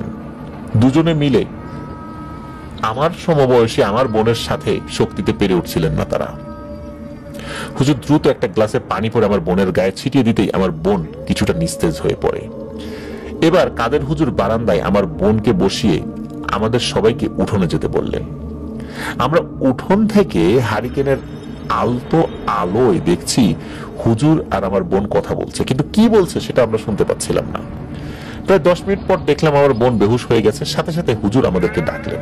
হুজুর বললেন, আমার বোনকে নিয়ে আর কোনো টেনশন নেই। এবার কাদের হুজুর বললেন, আপনাদের প্রশ্ন ছিল শার্দুল বেশে এই জিন কেন আসে, আর শার্দুলের মৃত্যুর পেছনে এই জিন দায়ী ছিল কিনা। শার্দুলের মৃত্যুর পেছনে এই জিনের হাত নেই, শার্দুল স্বাভাবিকভাবে মারা গেছে। আর তার চেহারা নিয়ে এসেছিল কারণ এই রহিম মিয়া আর শার্দুলকে ওই গাছ থেকে প্রায়ই দেখতো ওই জিনটা। আর বেশি ভয় দেখিয়ে মারার জন্য মৃত শার্দুলের চেহারাটাই বেছে নেয় ওই জিন। জিনটার লক্ষ্য প্রতিবারই ছিল নাকি আমার আব্বাকে মেরে ফেলা। এবার হুজুর বলল, জিনটা নাকি তিনি তার জিনের মাধ্যমে বন্দী করে ফেলেছেন। কিভাবে বন্দী করেছেন তা আর আমাদের বলেননি। সবকিছু বলে ইমাম সাহেব ও হুজুর চলে গেলেন। আমরা অনেক বেশি ভয় পেয়েছিলাম সবাই। এরপর সবকিছু স্বাভাবিক হয়ে যায়। আমরা সবাই প্রায় ভুলেই গিয়েছিলাম বিষয়টা। 7-8 মাস কোনো সমস্যা হয়নি। এই 7-8 মাস পর আব্বা বিকালে জমিতে যান ধান ক্ষেত দেখতে। তখনও আবার জমিতে ধান চাষ করা হচ্ছিল, আর টিপ টিপ বৃষ্টিও হচ্ছিল 3-4 দিন ধরে ওই সময়, যদিও বর্ষাকাল ছিল না তখন। এশার আজান দেওয়ার পরও আব্বাকে বাড়িতে ফিরতে না দেখে আমরা সবাই চিন্তিত হয়ে পড়ি। আব্বা জমিতে কোনো কাজের উদ্দেশ্যে গিয়েছিলেন না, শুধু মাত্র ক্ষেত দেখতেই গিয়েছিলেন। তারপরও এত দেরি কেন করছেন উনি? তারপর মা আমাকে আর পাশের বাসার এক কাকাকে বলে মাঠে গিয়ে যেন আমরা দেখে আসি ব্যাপারটা কি। আমাদের সাথে পাশের বাসার আরো একজন আসলেন। আমরা মাঠের উদ্দেশ্যে বের হলাম। প্রায় 30 মিনিট পর আমাদের জমির পাশে এসে পৌঁছলাম, কিন্তু কোথাও কাউকে দেখতে পেলাম না। এবার আমরা সবাই মিলে আব্বাকে ডাকতে লাগলাম, কিন্তু কোনো সাড়া পেলাম না। হঠাৎ আমাদের চোখ ধান ক্ষেতের মধ্যে যেতেই দেখি আব্বার মাথা দেখা যাচ্ছে। সবাই দৌড়ে সেখানে গিয়ে দেখি আব্বার বুক সমান মাটির নিচে পোতা রয়েছে। 3 জন কি করব বুঝতে পারলাম না। আমি কান্না শুরু করে দিলাম, আর একজন সোজা দৌড়ে বাড়ির দিকে গেল গ্রামে খবর দিতে। পাগলের মতো আমি কেঁদেই চলেছি। এর মধ্যে সাথে থাকা কাকা সব দেখে বলল, তোমার আব্বার বেঁচে নেই। বেশ কিছুক্ষণ পর গ্রামের অনেক মানুষ একসাথে মাঠের দিকে আসতে দেখা গেল। সবাই এসে আব্বার লাশ তুলল। এভাবেই এক কালো অধ্যায় শেষ হলো। আমাদের সবার মনে তখন একটাই প্রশ্ন, হুজুর বলেছিলেন ওই জিনটাকে নাকি বন্দী করেছেন, তাহলে আমার আব্বার এভাবে মৃত্যু কেন হলো? আসলে ওই জিনটাকে বন্দী করা হলেও ওই জিনের আত্মীয় স্বজনরা ছিল বাইরে। এর মধ্যে কয়েকটা জিন ওই গাছেই ছিল, এই গাছটা কেটে ফেলা হয়েছিল। তারা আব্বাকে ক্ষতি না করলেও ওই জিনটাকে বন্দী করার কারণে ওরা ক্ষিপ্ত হয়ে আব্বাকে নাকি এই ক্ষতিটা করেছিল। এইভাবেই আমার আব্বার করুণ মৃত্যু হয়। একথা বলতে বলতেই রাজ্জাক চাচার চোখ বেয়ে পানি পড়তে লাগলো। আমি আবার চাচার কাঁধে হাত দিয়ে সান্ত্বনা দিলাম। একটু স্বাভাবিক হতেই আমি রাজ্জাক চাচাকে জিজ্ঞেস করলাম, আপনার এই ঘটনাটা যদি আমি শেয়ার করি আপনার কোনো আপত্তি আছে? তখন রাজ্জাক চাচা সম্মতি দিলেন যে ঘটনাটা শেয়ার করা যাবে।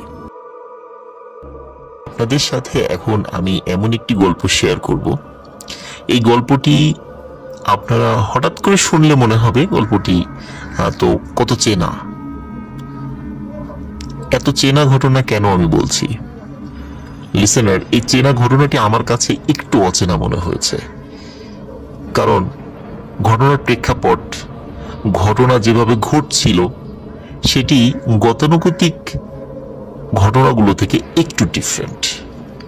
হ্যাঁ লিসেনার, আমি এখন আপনাদেরকে একটি মাছের স্টোরি শেয়ার করব।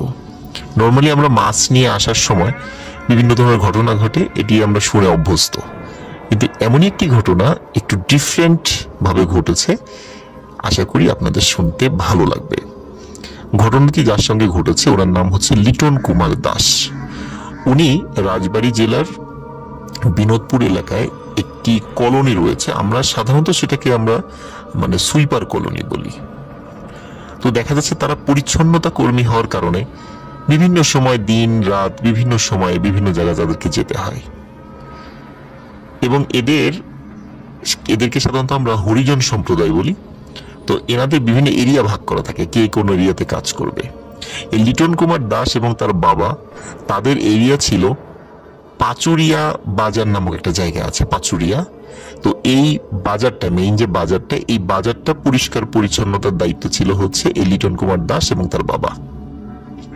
তো ওনারা দুইজন বাপ বেটা একসাথেই যেত সাধারণত। আর রাজবাড়ি থেকে পাচুরিয়া যাওয়ার জন্য সরাসরি রেল যোগাযোগ আছে, একদম সরাসরি রেল যোগাযোগ। আমি এর আগে আপনাদেরকে লাইভে একবার দেখিয়েছিলাম, লোকসের ওখান থেকে দেখিয়েছিলাম যে ওখান থেকে কোন দিকে পাচুরিয়ার দিকে রেল চলে গেছে। তো একদিন লিটন কুমার দাস উনি দুপুর 3টার দিকে বাসায় আসে। সাধারণত উনি এবং ওনার বাবা বিকালের দিকে পাচুরিয়াতে যায়, রেল লাইন ধরে হাঁটতে হাঁটতে যেতে 40-45 সর্বোচ্চ 1 ঘন্টা লাগে হেঁটে যেতে, সোজা রেল লাইন ধরে পাচুরিয়া বাজারে পৌঁছতে। উনি এসে দেখেন ওনার বাবা বাড়িতে নেই। তখন তো মোবাইল ছিল না, এই ঘটনাটি কিন্তু আজ থেকে প্রায় 20 বছর আগের ঘটনা। তখন যেহেতু মোবাইল ছিল না, মোবাইল না থাকার কারণে তো উনি চিন্তা করেন যে তাহলে তো বাবা মনে হয় আমাকে না পেয়ে চলে গেছে একাই। তখন উনি যেটা করেন যে উনিও পাচুরিয়ার দিকে একা একাই চলে যেতে থাকেন। আর ওনাদের পরিষ্কার পরিচ্ছন্নতার জন্য ওনাদের নিজস্ব কিছু জিনিস থাকে, যেমন একটি কোদাল থাকে, একটি ঝুড়ি থাকে, একটি বালতি থাকে, এটি প্রত্যেকের কাছেই থাকে। তো তেমনি এই সমস্ত 3টা এলিমেন্ট নিয়ে উনি যাত্রা শুরু করেন পাচুরিয়ার দিকে রেল লাইন ধরে হাঁটতে হাঁটতে। আসলে ব্যাপারটা ছিল হচ্ছে ওনার বাবা একটি কাজে আটকে গেছিলেন, এই জন্য উনি আসতে পারেন নাই বাসায়। তো উনি যেহেতু আসতে পারেন নাই, ওনার মাও কিছু বলতে পারেন নাই, উনিও বুঝতে পারেন নাই যে বাবা আসলে কোথায় গেছে। তো উনি মনে করছেন হয়তো ওদিক দিয়ে চলে গেছে।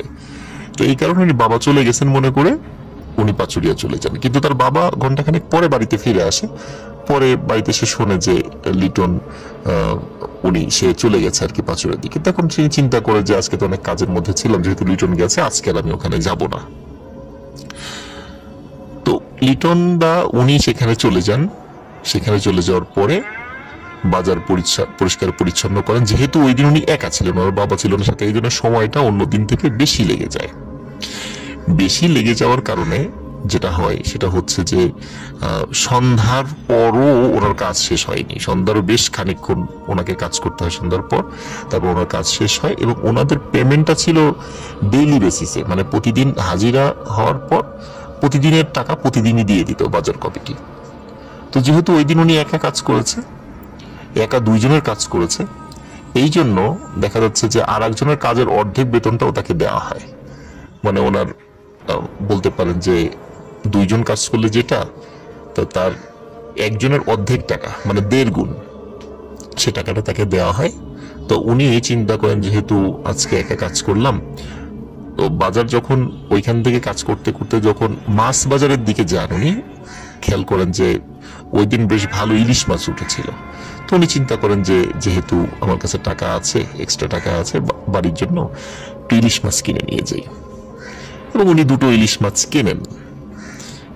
এক জোড়া ইলিশ মাছ কিনে উনি হাঁটা শুরু করেন, আবার রেল লাইন ধরে হাঁটছেন। তখন কিন্তু রাত বাজে 8টার মতো, রাত 8টা বাজে। খুব যে রাত তা কিন্তু নয়, রাত 8টা বাজে ওনার ভাষ্য অনুযায়ী। উনি যখন আসছিলেন, আসার সময় পাচুরিয়া থেকে রাজবাড়ি আসার পথে 4টা রেলের ছোট ছোট ব্রিজ পড়ে, 4টা ব্রিজ। এর মধ্যে পাচুরিয়ার কাছে একটা, আর বিভিন্ন জায়গায় একটা, এবং সর্বশেষ এই ব্রিজটা পড়ে আমাদের সেই ভয়ঙ্কর হন্টের যে জায়গা সেটা লোকোশেড। এই লোকোশেডের এখানে একটা ব্রিজ পড়ে। লোকোশেডটাই রাজবাড়ি শহরে ঢোকার সময় সর্বশেষ ব্রিজ পাচুরিয়া থেকে আসার পথে। উনি ফার্স্ট যে ব্রিজের কাছে যখন আসছেন, উনি ওনার হাতে ওনার বালতি আছে, ঝুড়ি আছে, ওনার কোদাল আছে, এবং সাথে 2টো মাছ নিয়ে উনি আসছিলেন। উনি আসার পথে যখন ওই ব্রিজের ছোট ব্রিজটার কাছাকাছি এসেছেন, হঠাৎ করে পেছন থেকে একজন ওনাকে ডাকছে, হে লিটন, কাহা যা রাহা হে তু? এটা শুনে উনি ঠিক এইভাবে ডেকেছে হিন্দি ভাষায়। এখানে একটু বলে রাখি লিসেনার, সেটা হচ্ছে যে এই যারা পরিচ্ছন্নতা কর্মী আছেন আমাদের এলাকায়, তো ওনারা কিন্তু হিন্দি ভাষায় কথা বলেন। মানে যখন ওনারা নিজেরা কথা বলেন, অনেক সময় ওনারা হিন্দি ভাষায় কথা বলেন। যদিও এখন সেই ভাষার প্রচলনটা ওনাদের মধ্যে কমে গেছে, এখন ওনারা সবসময় নিজেদের মধ্যেও বাংলা ভাষায় কথা বলেন। তবে এখনো অনেকে দেখা যায় হিন্দি ভাষায় কথা বলেন, যার কারণে ওনারা যেহেতু নিজেরা হিন্দি ভাষায় কথা বলতেন, উনি যেহেতু এই হিন্দি ভাষায় তাকে ডাক দিয়েছে, তখন উনি চিন্তা করেন যে হয়তোবা আমাদেরই কেউ হয়তোবা এখানে আছে, এজন্য আমাকে দেখে ডাক দিয়েছে। তখন তো উনি অনেক ছোট ছিলেন, অনেক ছোট বলতে তখন তার বয়স 15-16 বছর ছিল, খুব বেশি ছোট না, 15-16 বছর ছিল আর কি। তখন উনি পিছন দিকে তাকান, তাকিয়ে দেখে যে কেউ নাই। তখন উনি ফার্স্টের দিকে মনে করেন যে কেউ মনে হয় তার সাথে মশকরা করছে, এটা চিন্তা করে তো উনি আবার ওই ব্রিজটা পার হয়ে, ব্রিজটা রেলের স্লিপার থাকে তো, একটা স্লিপারের উপর পা আর একটা স্লিপারের উপর পা এইভাবে দিয়ে দিয়ে ব্রিজ পার হয়ে গেছেন। উনি পার হওয়ার পরে আবার হাঁটা শুরু করেছেন। যখন হাঁটতে হাঁটতে প্রায় 2 কিলোমিটার পার হওয়ার পর আরেকটা ব্রিজের কাছে এসেছেন, তখন হঠাৎ করে পিছন থেকে আবার ওই ঠিকই হিন্দি ভাষায় তাকে বলছে, কিরে আমি তোকে ডাকলাম তুই শুনতে পেলি না, উত্তর দিস না কেন? এটা কিন্তু হিন্দি ভাষায় বলেছে, আমি আপনাদেরকে বাংলায় বলছি। আমাকে উনি ঠিক যেভাবে বলেছেন, আমি যদি হিন্দি ভাষায় পারি না, এই জন্য আমি একদম হুবহু ওইভাবে বলতে পারলাম না, বা বলতে গেলেও ভুল হয়ে যাবে, এই জন্য আমি একটু অ্যাভয়েড করে গেলাম। লিসেনার, আমার এই অক্ষমতাটাকে আশা করি ক্ষমা সুন্দর দৃষ্টিতে দেখবেন। তো তখন তাকে যখন এই কথা বলে যে কিরে তোকে ডাকলাম তুই সাড়া দিলি না কেন বা উত্তর দিলি না কেন, তখন সে পেছন দিকে তাকিয়ে যখন কাউকে পায় না, তখন বলে যে কে তুই আমাকে ডাকলি, আমি তো কোথাও খুঁজে পেলাম না তোকে, কে তুই আমার সামনে আয়, সামনে না আসলে আমি বুঝবো কিভাবে? তখন সে উত্তর দেয়, আমি তো তোর সামনে না রে, আমি তো তোর নিচে। তখন এই লিটন দা খেয়াল করেন ওই ব্রিজের নিচে তখন কিন্তু পানি ছিল না, তখন পানি ছিল না, শীতকাল ছিল তখন, এইখানে ওই সময় ব্রিজের নিচে কোনো পানি ছিল না। তখন নিচ থেকে ভয়ঙ্কর এক ধরনের শব্দ ভেসে আসছিল, একদম গ গ শব্দ, তার মাঝে মাঝে মানে বিড়াল বা কুকুর যেভাবে গড় গড় গড় গড় শব্দ করে এমন শব্দ, এরকম ভয়ঙ্কর শব্দ নিচ থেকে উঠে আসছিল। ওই সময় লিটন দা খুব ভয় পান, খুবই ভয় পান। যখন বলে যে আমি তো তোর পিছনে বা কাছে না, আমি তো তোর নিচে, তখন উনি বুঝতে পারেন যে আসলে ওনার সাথে প্যারানরমাল কোনো ঘটনা ঘটছে। নিচে বলতে বোঝাচ্ছে ব্রিজের নিচের থেকেই কথাগুলো আসছে এবং নিচের থেকে সেই শব্দও হচ্ছে, গড়গড় গড়গড় শব্দ। তখন উনি চিন্তা করেন যে আমি তো এখন পেছন দিকে যেতে পারবো না, আমার বাড়ি তো সামনের দিকেই যেতে হবে, আমাকে তো ব্রিজটা পার হতে হবে। তখন উনি যেহেতু একটা স্লিপারের উপরে মানে পা দিয়ে আবার একটা স্লিপারের উপর পা দিয়ে এইভাবে ব্রিজগুলো পার হতে হয়। আপনারা যারা রেলের ব্রিজগুলো দেখেছেন আপনারা জানেন যে এগুলো কিন্তু এমনই হয়, ছোট ছোট যে ব্রিজগুলো এলাকাগুলোতে বিভিন্ন রেলের লাইনে দেওয়া হয় আর কি, যদি সেখানে পানির কোনো নিচ দিয়ে চলে যাওয়ার কোনো থাকে সেখানে এরকম দেওয়া হয়। তখন উনি যখন 2-3টা স্লিপার পার হয়েছেন তখন ওনার চোখটা আসলে মানে অটোমেটিক্যালি নিচের দিকে চলে যায় এবং নিচের দিকে উনি যেটা দেখতে পান আসলে আমরা সেটা হয়তো বা হলিউডের মুভিগুলোতে মাঝে মাঝে দেখতে পাই। উনি নিচের দিকে তাকিয়ে দেখেন চাঁদের আলোতে যতটুকু দেখা যাচ্ছিল যে বিশাল একটা হা করে আছে ঠিক ব্রিজের নিচে, বিশাল একটা হা করে আছে এবং হা করার পরে আমরা যেমন যদি হা করি আমরা মুখের ভেতর থেকে এক ধরনের বাতাস বের হয়ে আসে বা একটু গরম গরম একটা আভা আমরা কিন্তু টের পাই। তো ঠিক সেই একটা হা করার ফলে তার মুখের ভেতর থেকে এক ধরনের বাতাস বের হয়ে লিটনদার গায়ে এসে লাগে এবং উনি নিচের দিকে তাকিয়ে দেখতে পান যে যে এত বড় হা করে আছে, মনে হচ্ছে যে বিশাল একটা দানব হা করে আছে এবং শুধু একটা স্লিপারের যদি আর একটা স্লিপারে পা দিতে ওনার ভুল হয় এবং নিচে পড়ে যান সরাসরি ওই জিনিসটার মুখের মধ্যে উনি পড়ে যাবেন, বিশাল হায়ের মুখের মধ্যে পড়ে যাবেন। এবং আপনারা চিন্তা করেন সেই ফিলিংটা যে ওনার গায়ের নিচ থেকে সেই ওই ভয়ঙ্কর যেই দানবের মতো যে জিনিসটা আছে তার মুখের বাতাসটা, গরম একটা বাতাস তার গায়ে লাগছে, তার শরীরে এসে লাগছে নিচ থেকে।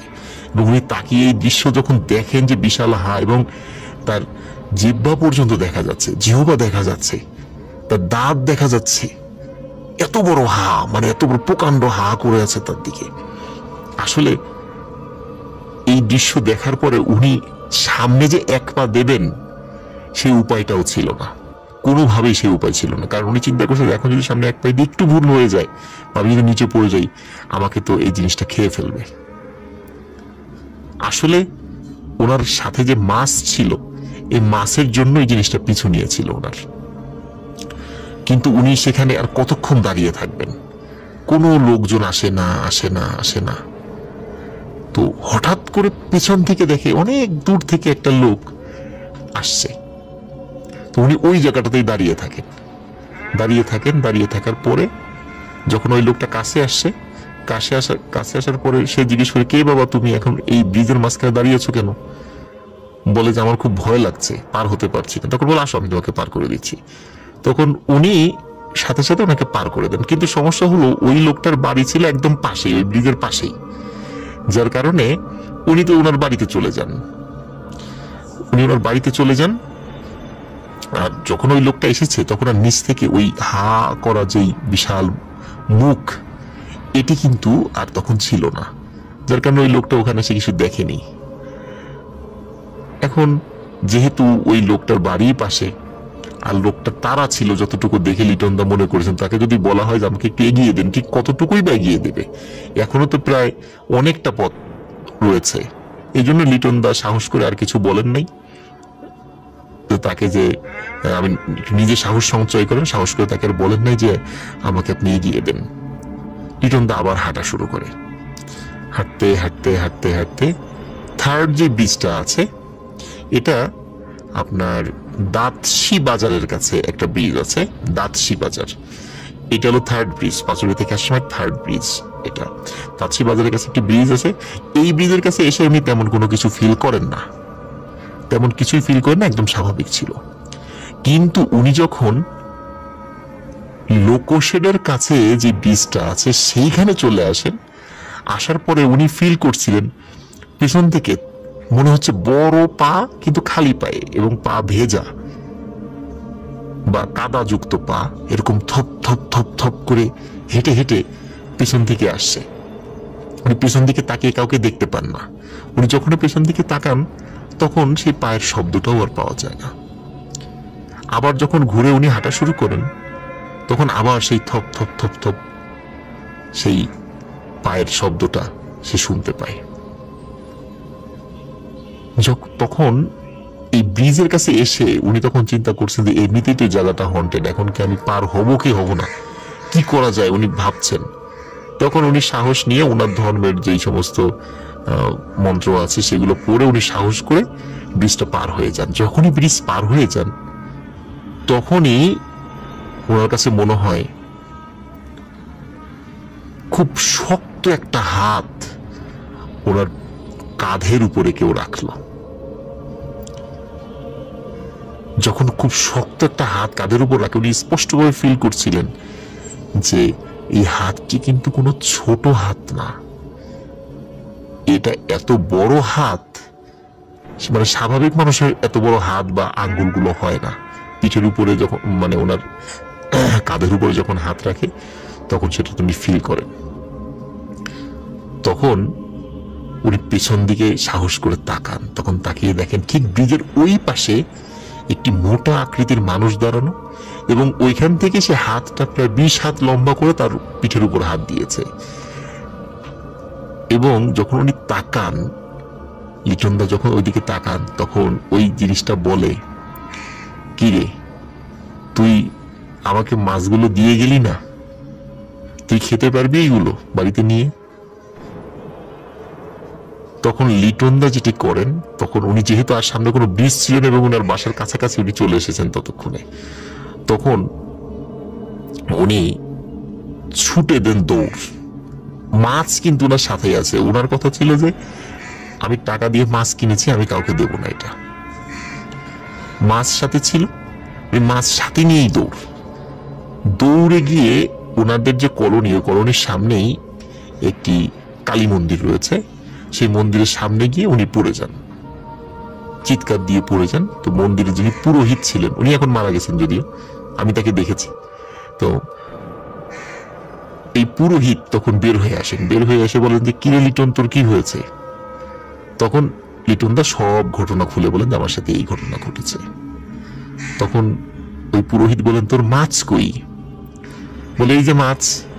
তো দুটো মাছ যখন উনি দেখান, ওখানে লিটন দার চিৎকারে আরো লোক যখন চলে আসে এখানে, তখন সবাই দেখতে পায় আমরা যখন কোনো মাছ, যখন একটা পুরো বা আস্ত একটা মাছ যখন আমরা প্লেটে নিয়ে খাওয়া শুরু করি, তখন এক পাশ থেকে যখন আমরা খাই তখন দেখা যায় এক পাশে খেতে খেতে এক পাশের কাঁটা বের হয়ে গেছে, অপর পাশটা থাকে, এবং অপর পাশটা আবার আমরা উল্টিয়ে তখন খাওয়া শুরু করি।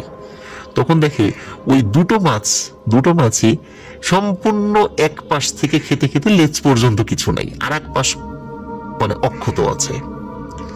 দুটো মাছেরই একই অবস্থা। তখন পুরোহিত যেটা করেন সেটা হচ্ছে এই মাছ দুটো হাতে নিয়ে রেল লাইনের পাশেই তো ওনাদের জায়গা, ওনারা যেখানে থাকেন, মাছ দুটো পাশে নিয়ে উনি সাথে সাথে এই রেলের এইদিকে ছুঁড়ে মারেন। ছুঁড়ে মারার সাথে সাথে সবাই অদ্ভুত কিছু শব্দ শুনতে পাই, মানে গম গম গম গম শব্দ। মনে হচ্ছে যে ওই কোনো একাধিক কোনো কিছু ওই মাছের উপরে ঝাঁপিয়ে পড়েছে, এরকম খচখচ শব্দ, গম গম শব্দ, এরকম কিছুক্ষণ শব্দ হয় এবং পরে সেই শব্দটা মিলিয়ে যায়। তখন সবাই সেই শব্দটা শুনতে পায় যে কোনো একটা জিনিস দেখা যাচ্ছে না, কিন্তু মনে হচ্ছে যে ওখানে কিছু আছে, কারণ চাঁদের আলোতে সেখানে মানে কোনো কিছু দেখা না গেলেও কোনো কিছুর উপস্থিতি সেখানে টের পাওয়া যাচ্ছে, এরকম শব্দ হচ্ছিল। তো তারপরে লিটন দা এই ঘটনায় খুব ভয় পান। ভয় পাওয়ার পরে ওনাকে ওই যে পুরোহিত, ওনাদের যে পুরোহিত আছেন, তিনি তাকে তাদের যে ধর্মীয় রিচুয়াল আছে সেই অনুযায়ী তাকে একটু ট্রিটমেন্ট করার চেষ্টা করেন, এবং স্বাভাবিকভাবেই ওনার কয়েকদিন জ্বর ছিল এবং সুস্থ হয়ে যান। লিসেনার, মাছের ঘটনা আমরা অনেকেই বিভিন্ন সময় শুনেছি বা আমিও বলেছি বিভিন্ন সময়, কিন্তু এই যে মানে পেছন থেকে ডাকা, এটাও স্বাভাবিক, কিন্তু ব্রিজের নিচেই যে হা করে আছে এবং সেই মানে এমন ভাবে হা করে আছে যে সেটা সেই হার মুখের মধ্যে একটা গরম বাতাস এসে তার গায়ে লাগছে, আপনারা একবার ফিল করুন জিনিসটা। তার দীর্ঘ চলার পথে 4টা রেলওয়ে ব্রিজের, একটা ব্রিজ ছাড়া 3টা ব্রিজের এখানে এসে ঠিক এই ব্রিজের কাছে এসেই তার এই সমস্যাগুলো ঘটলো। লিসেনার, লিটন দার আরো অসংখ্য স্টোরি রয়েছে, উনি আমার সঙ্গে শেয়ার করেছেন। আমি খুব তাড়াতাড়ি আরো ওনার স্টোরি নিয়ে আপনাদের সামনে হাজির হবো।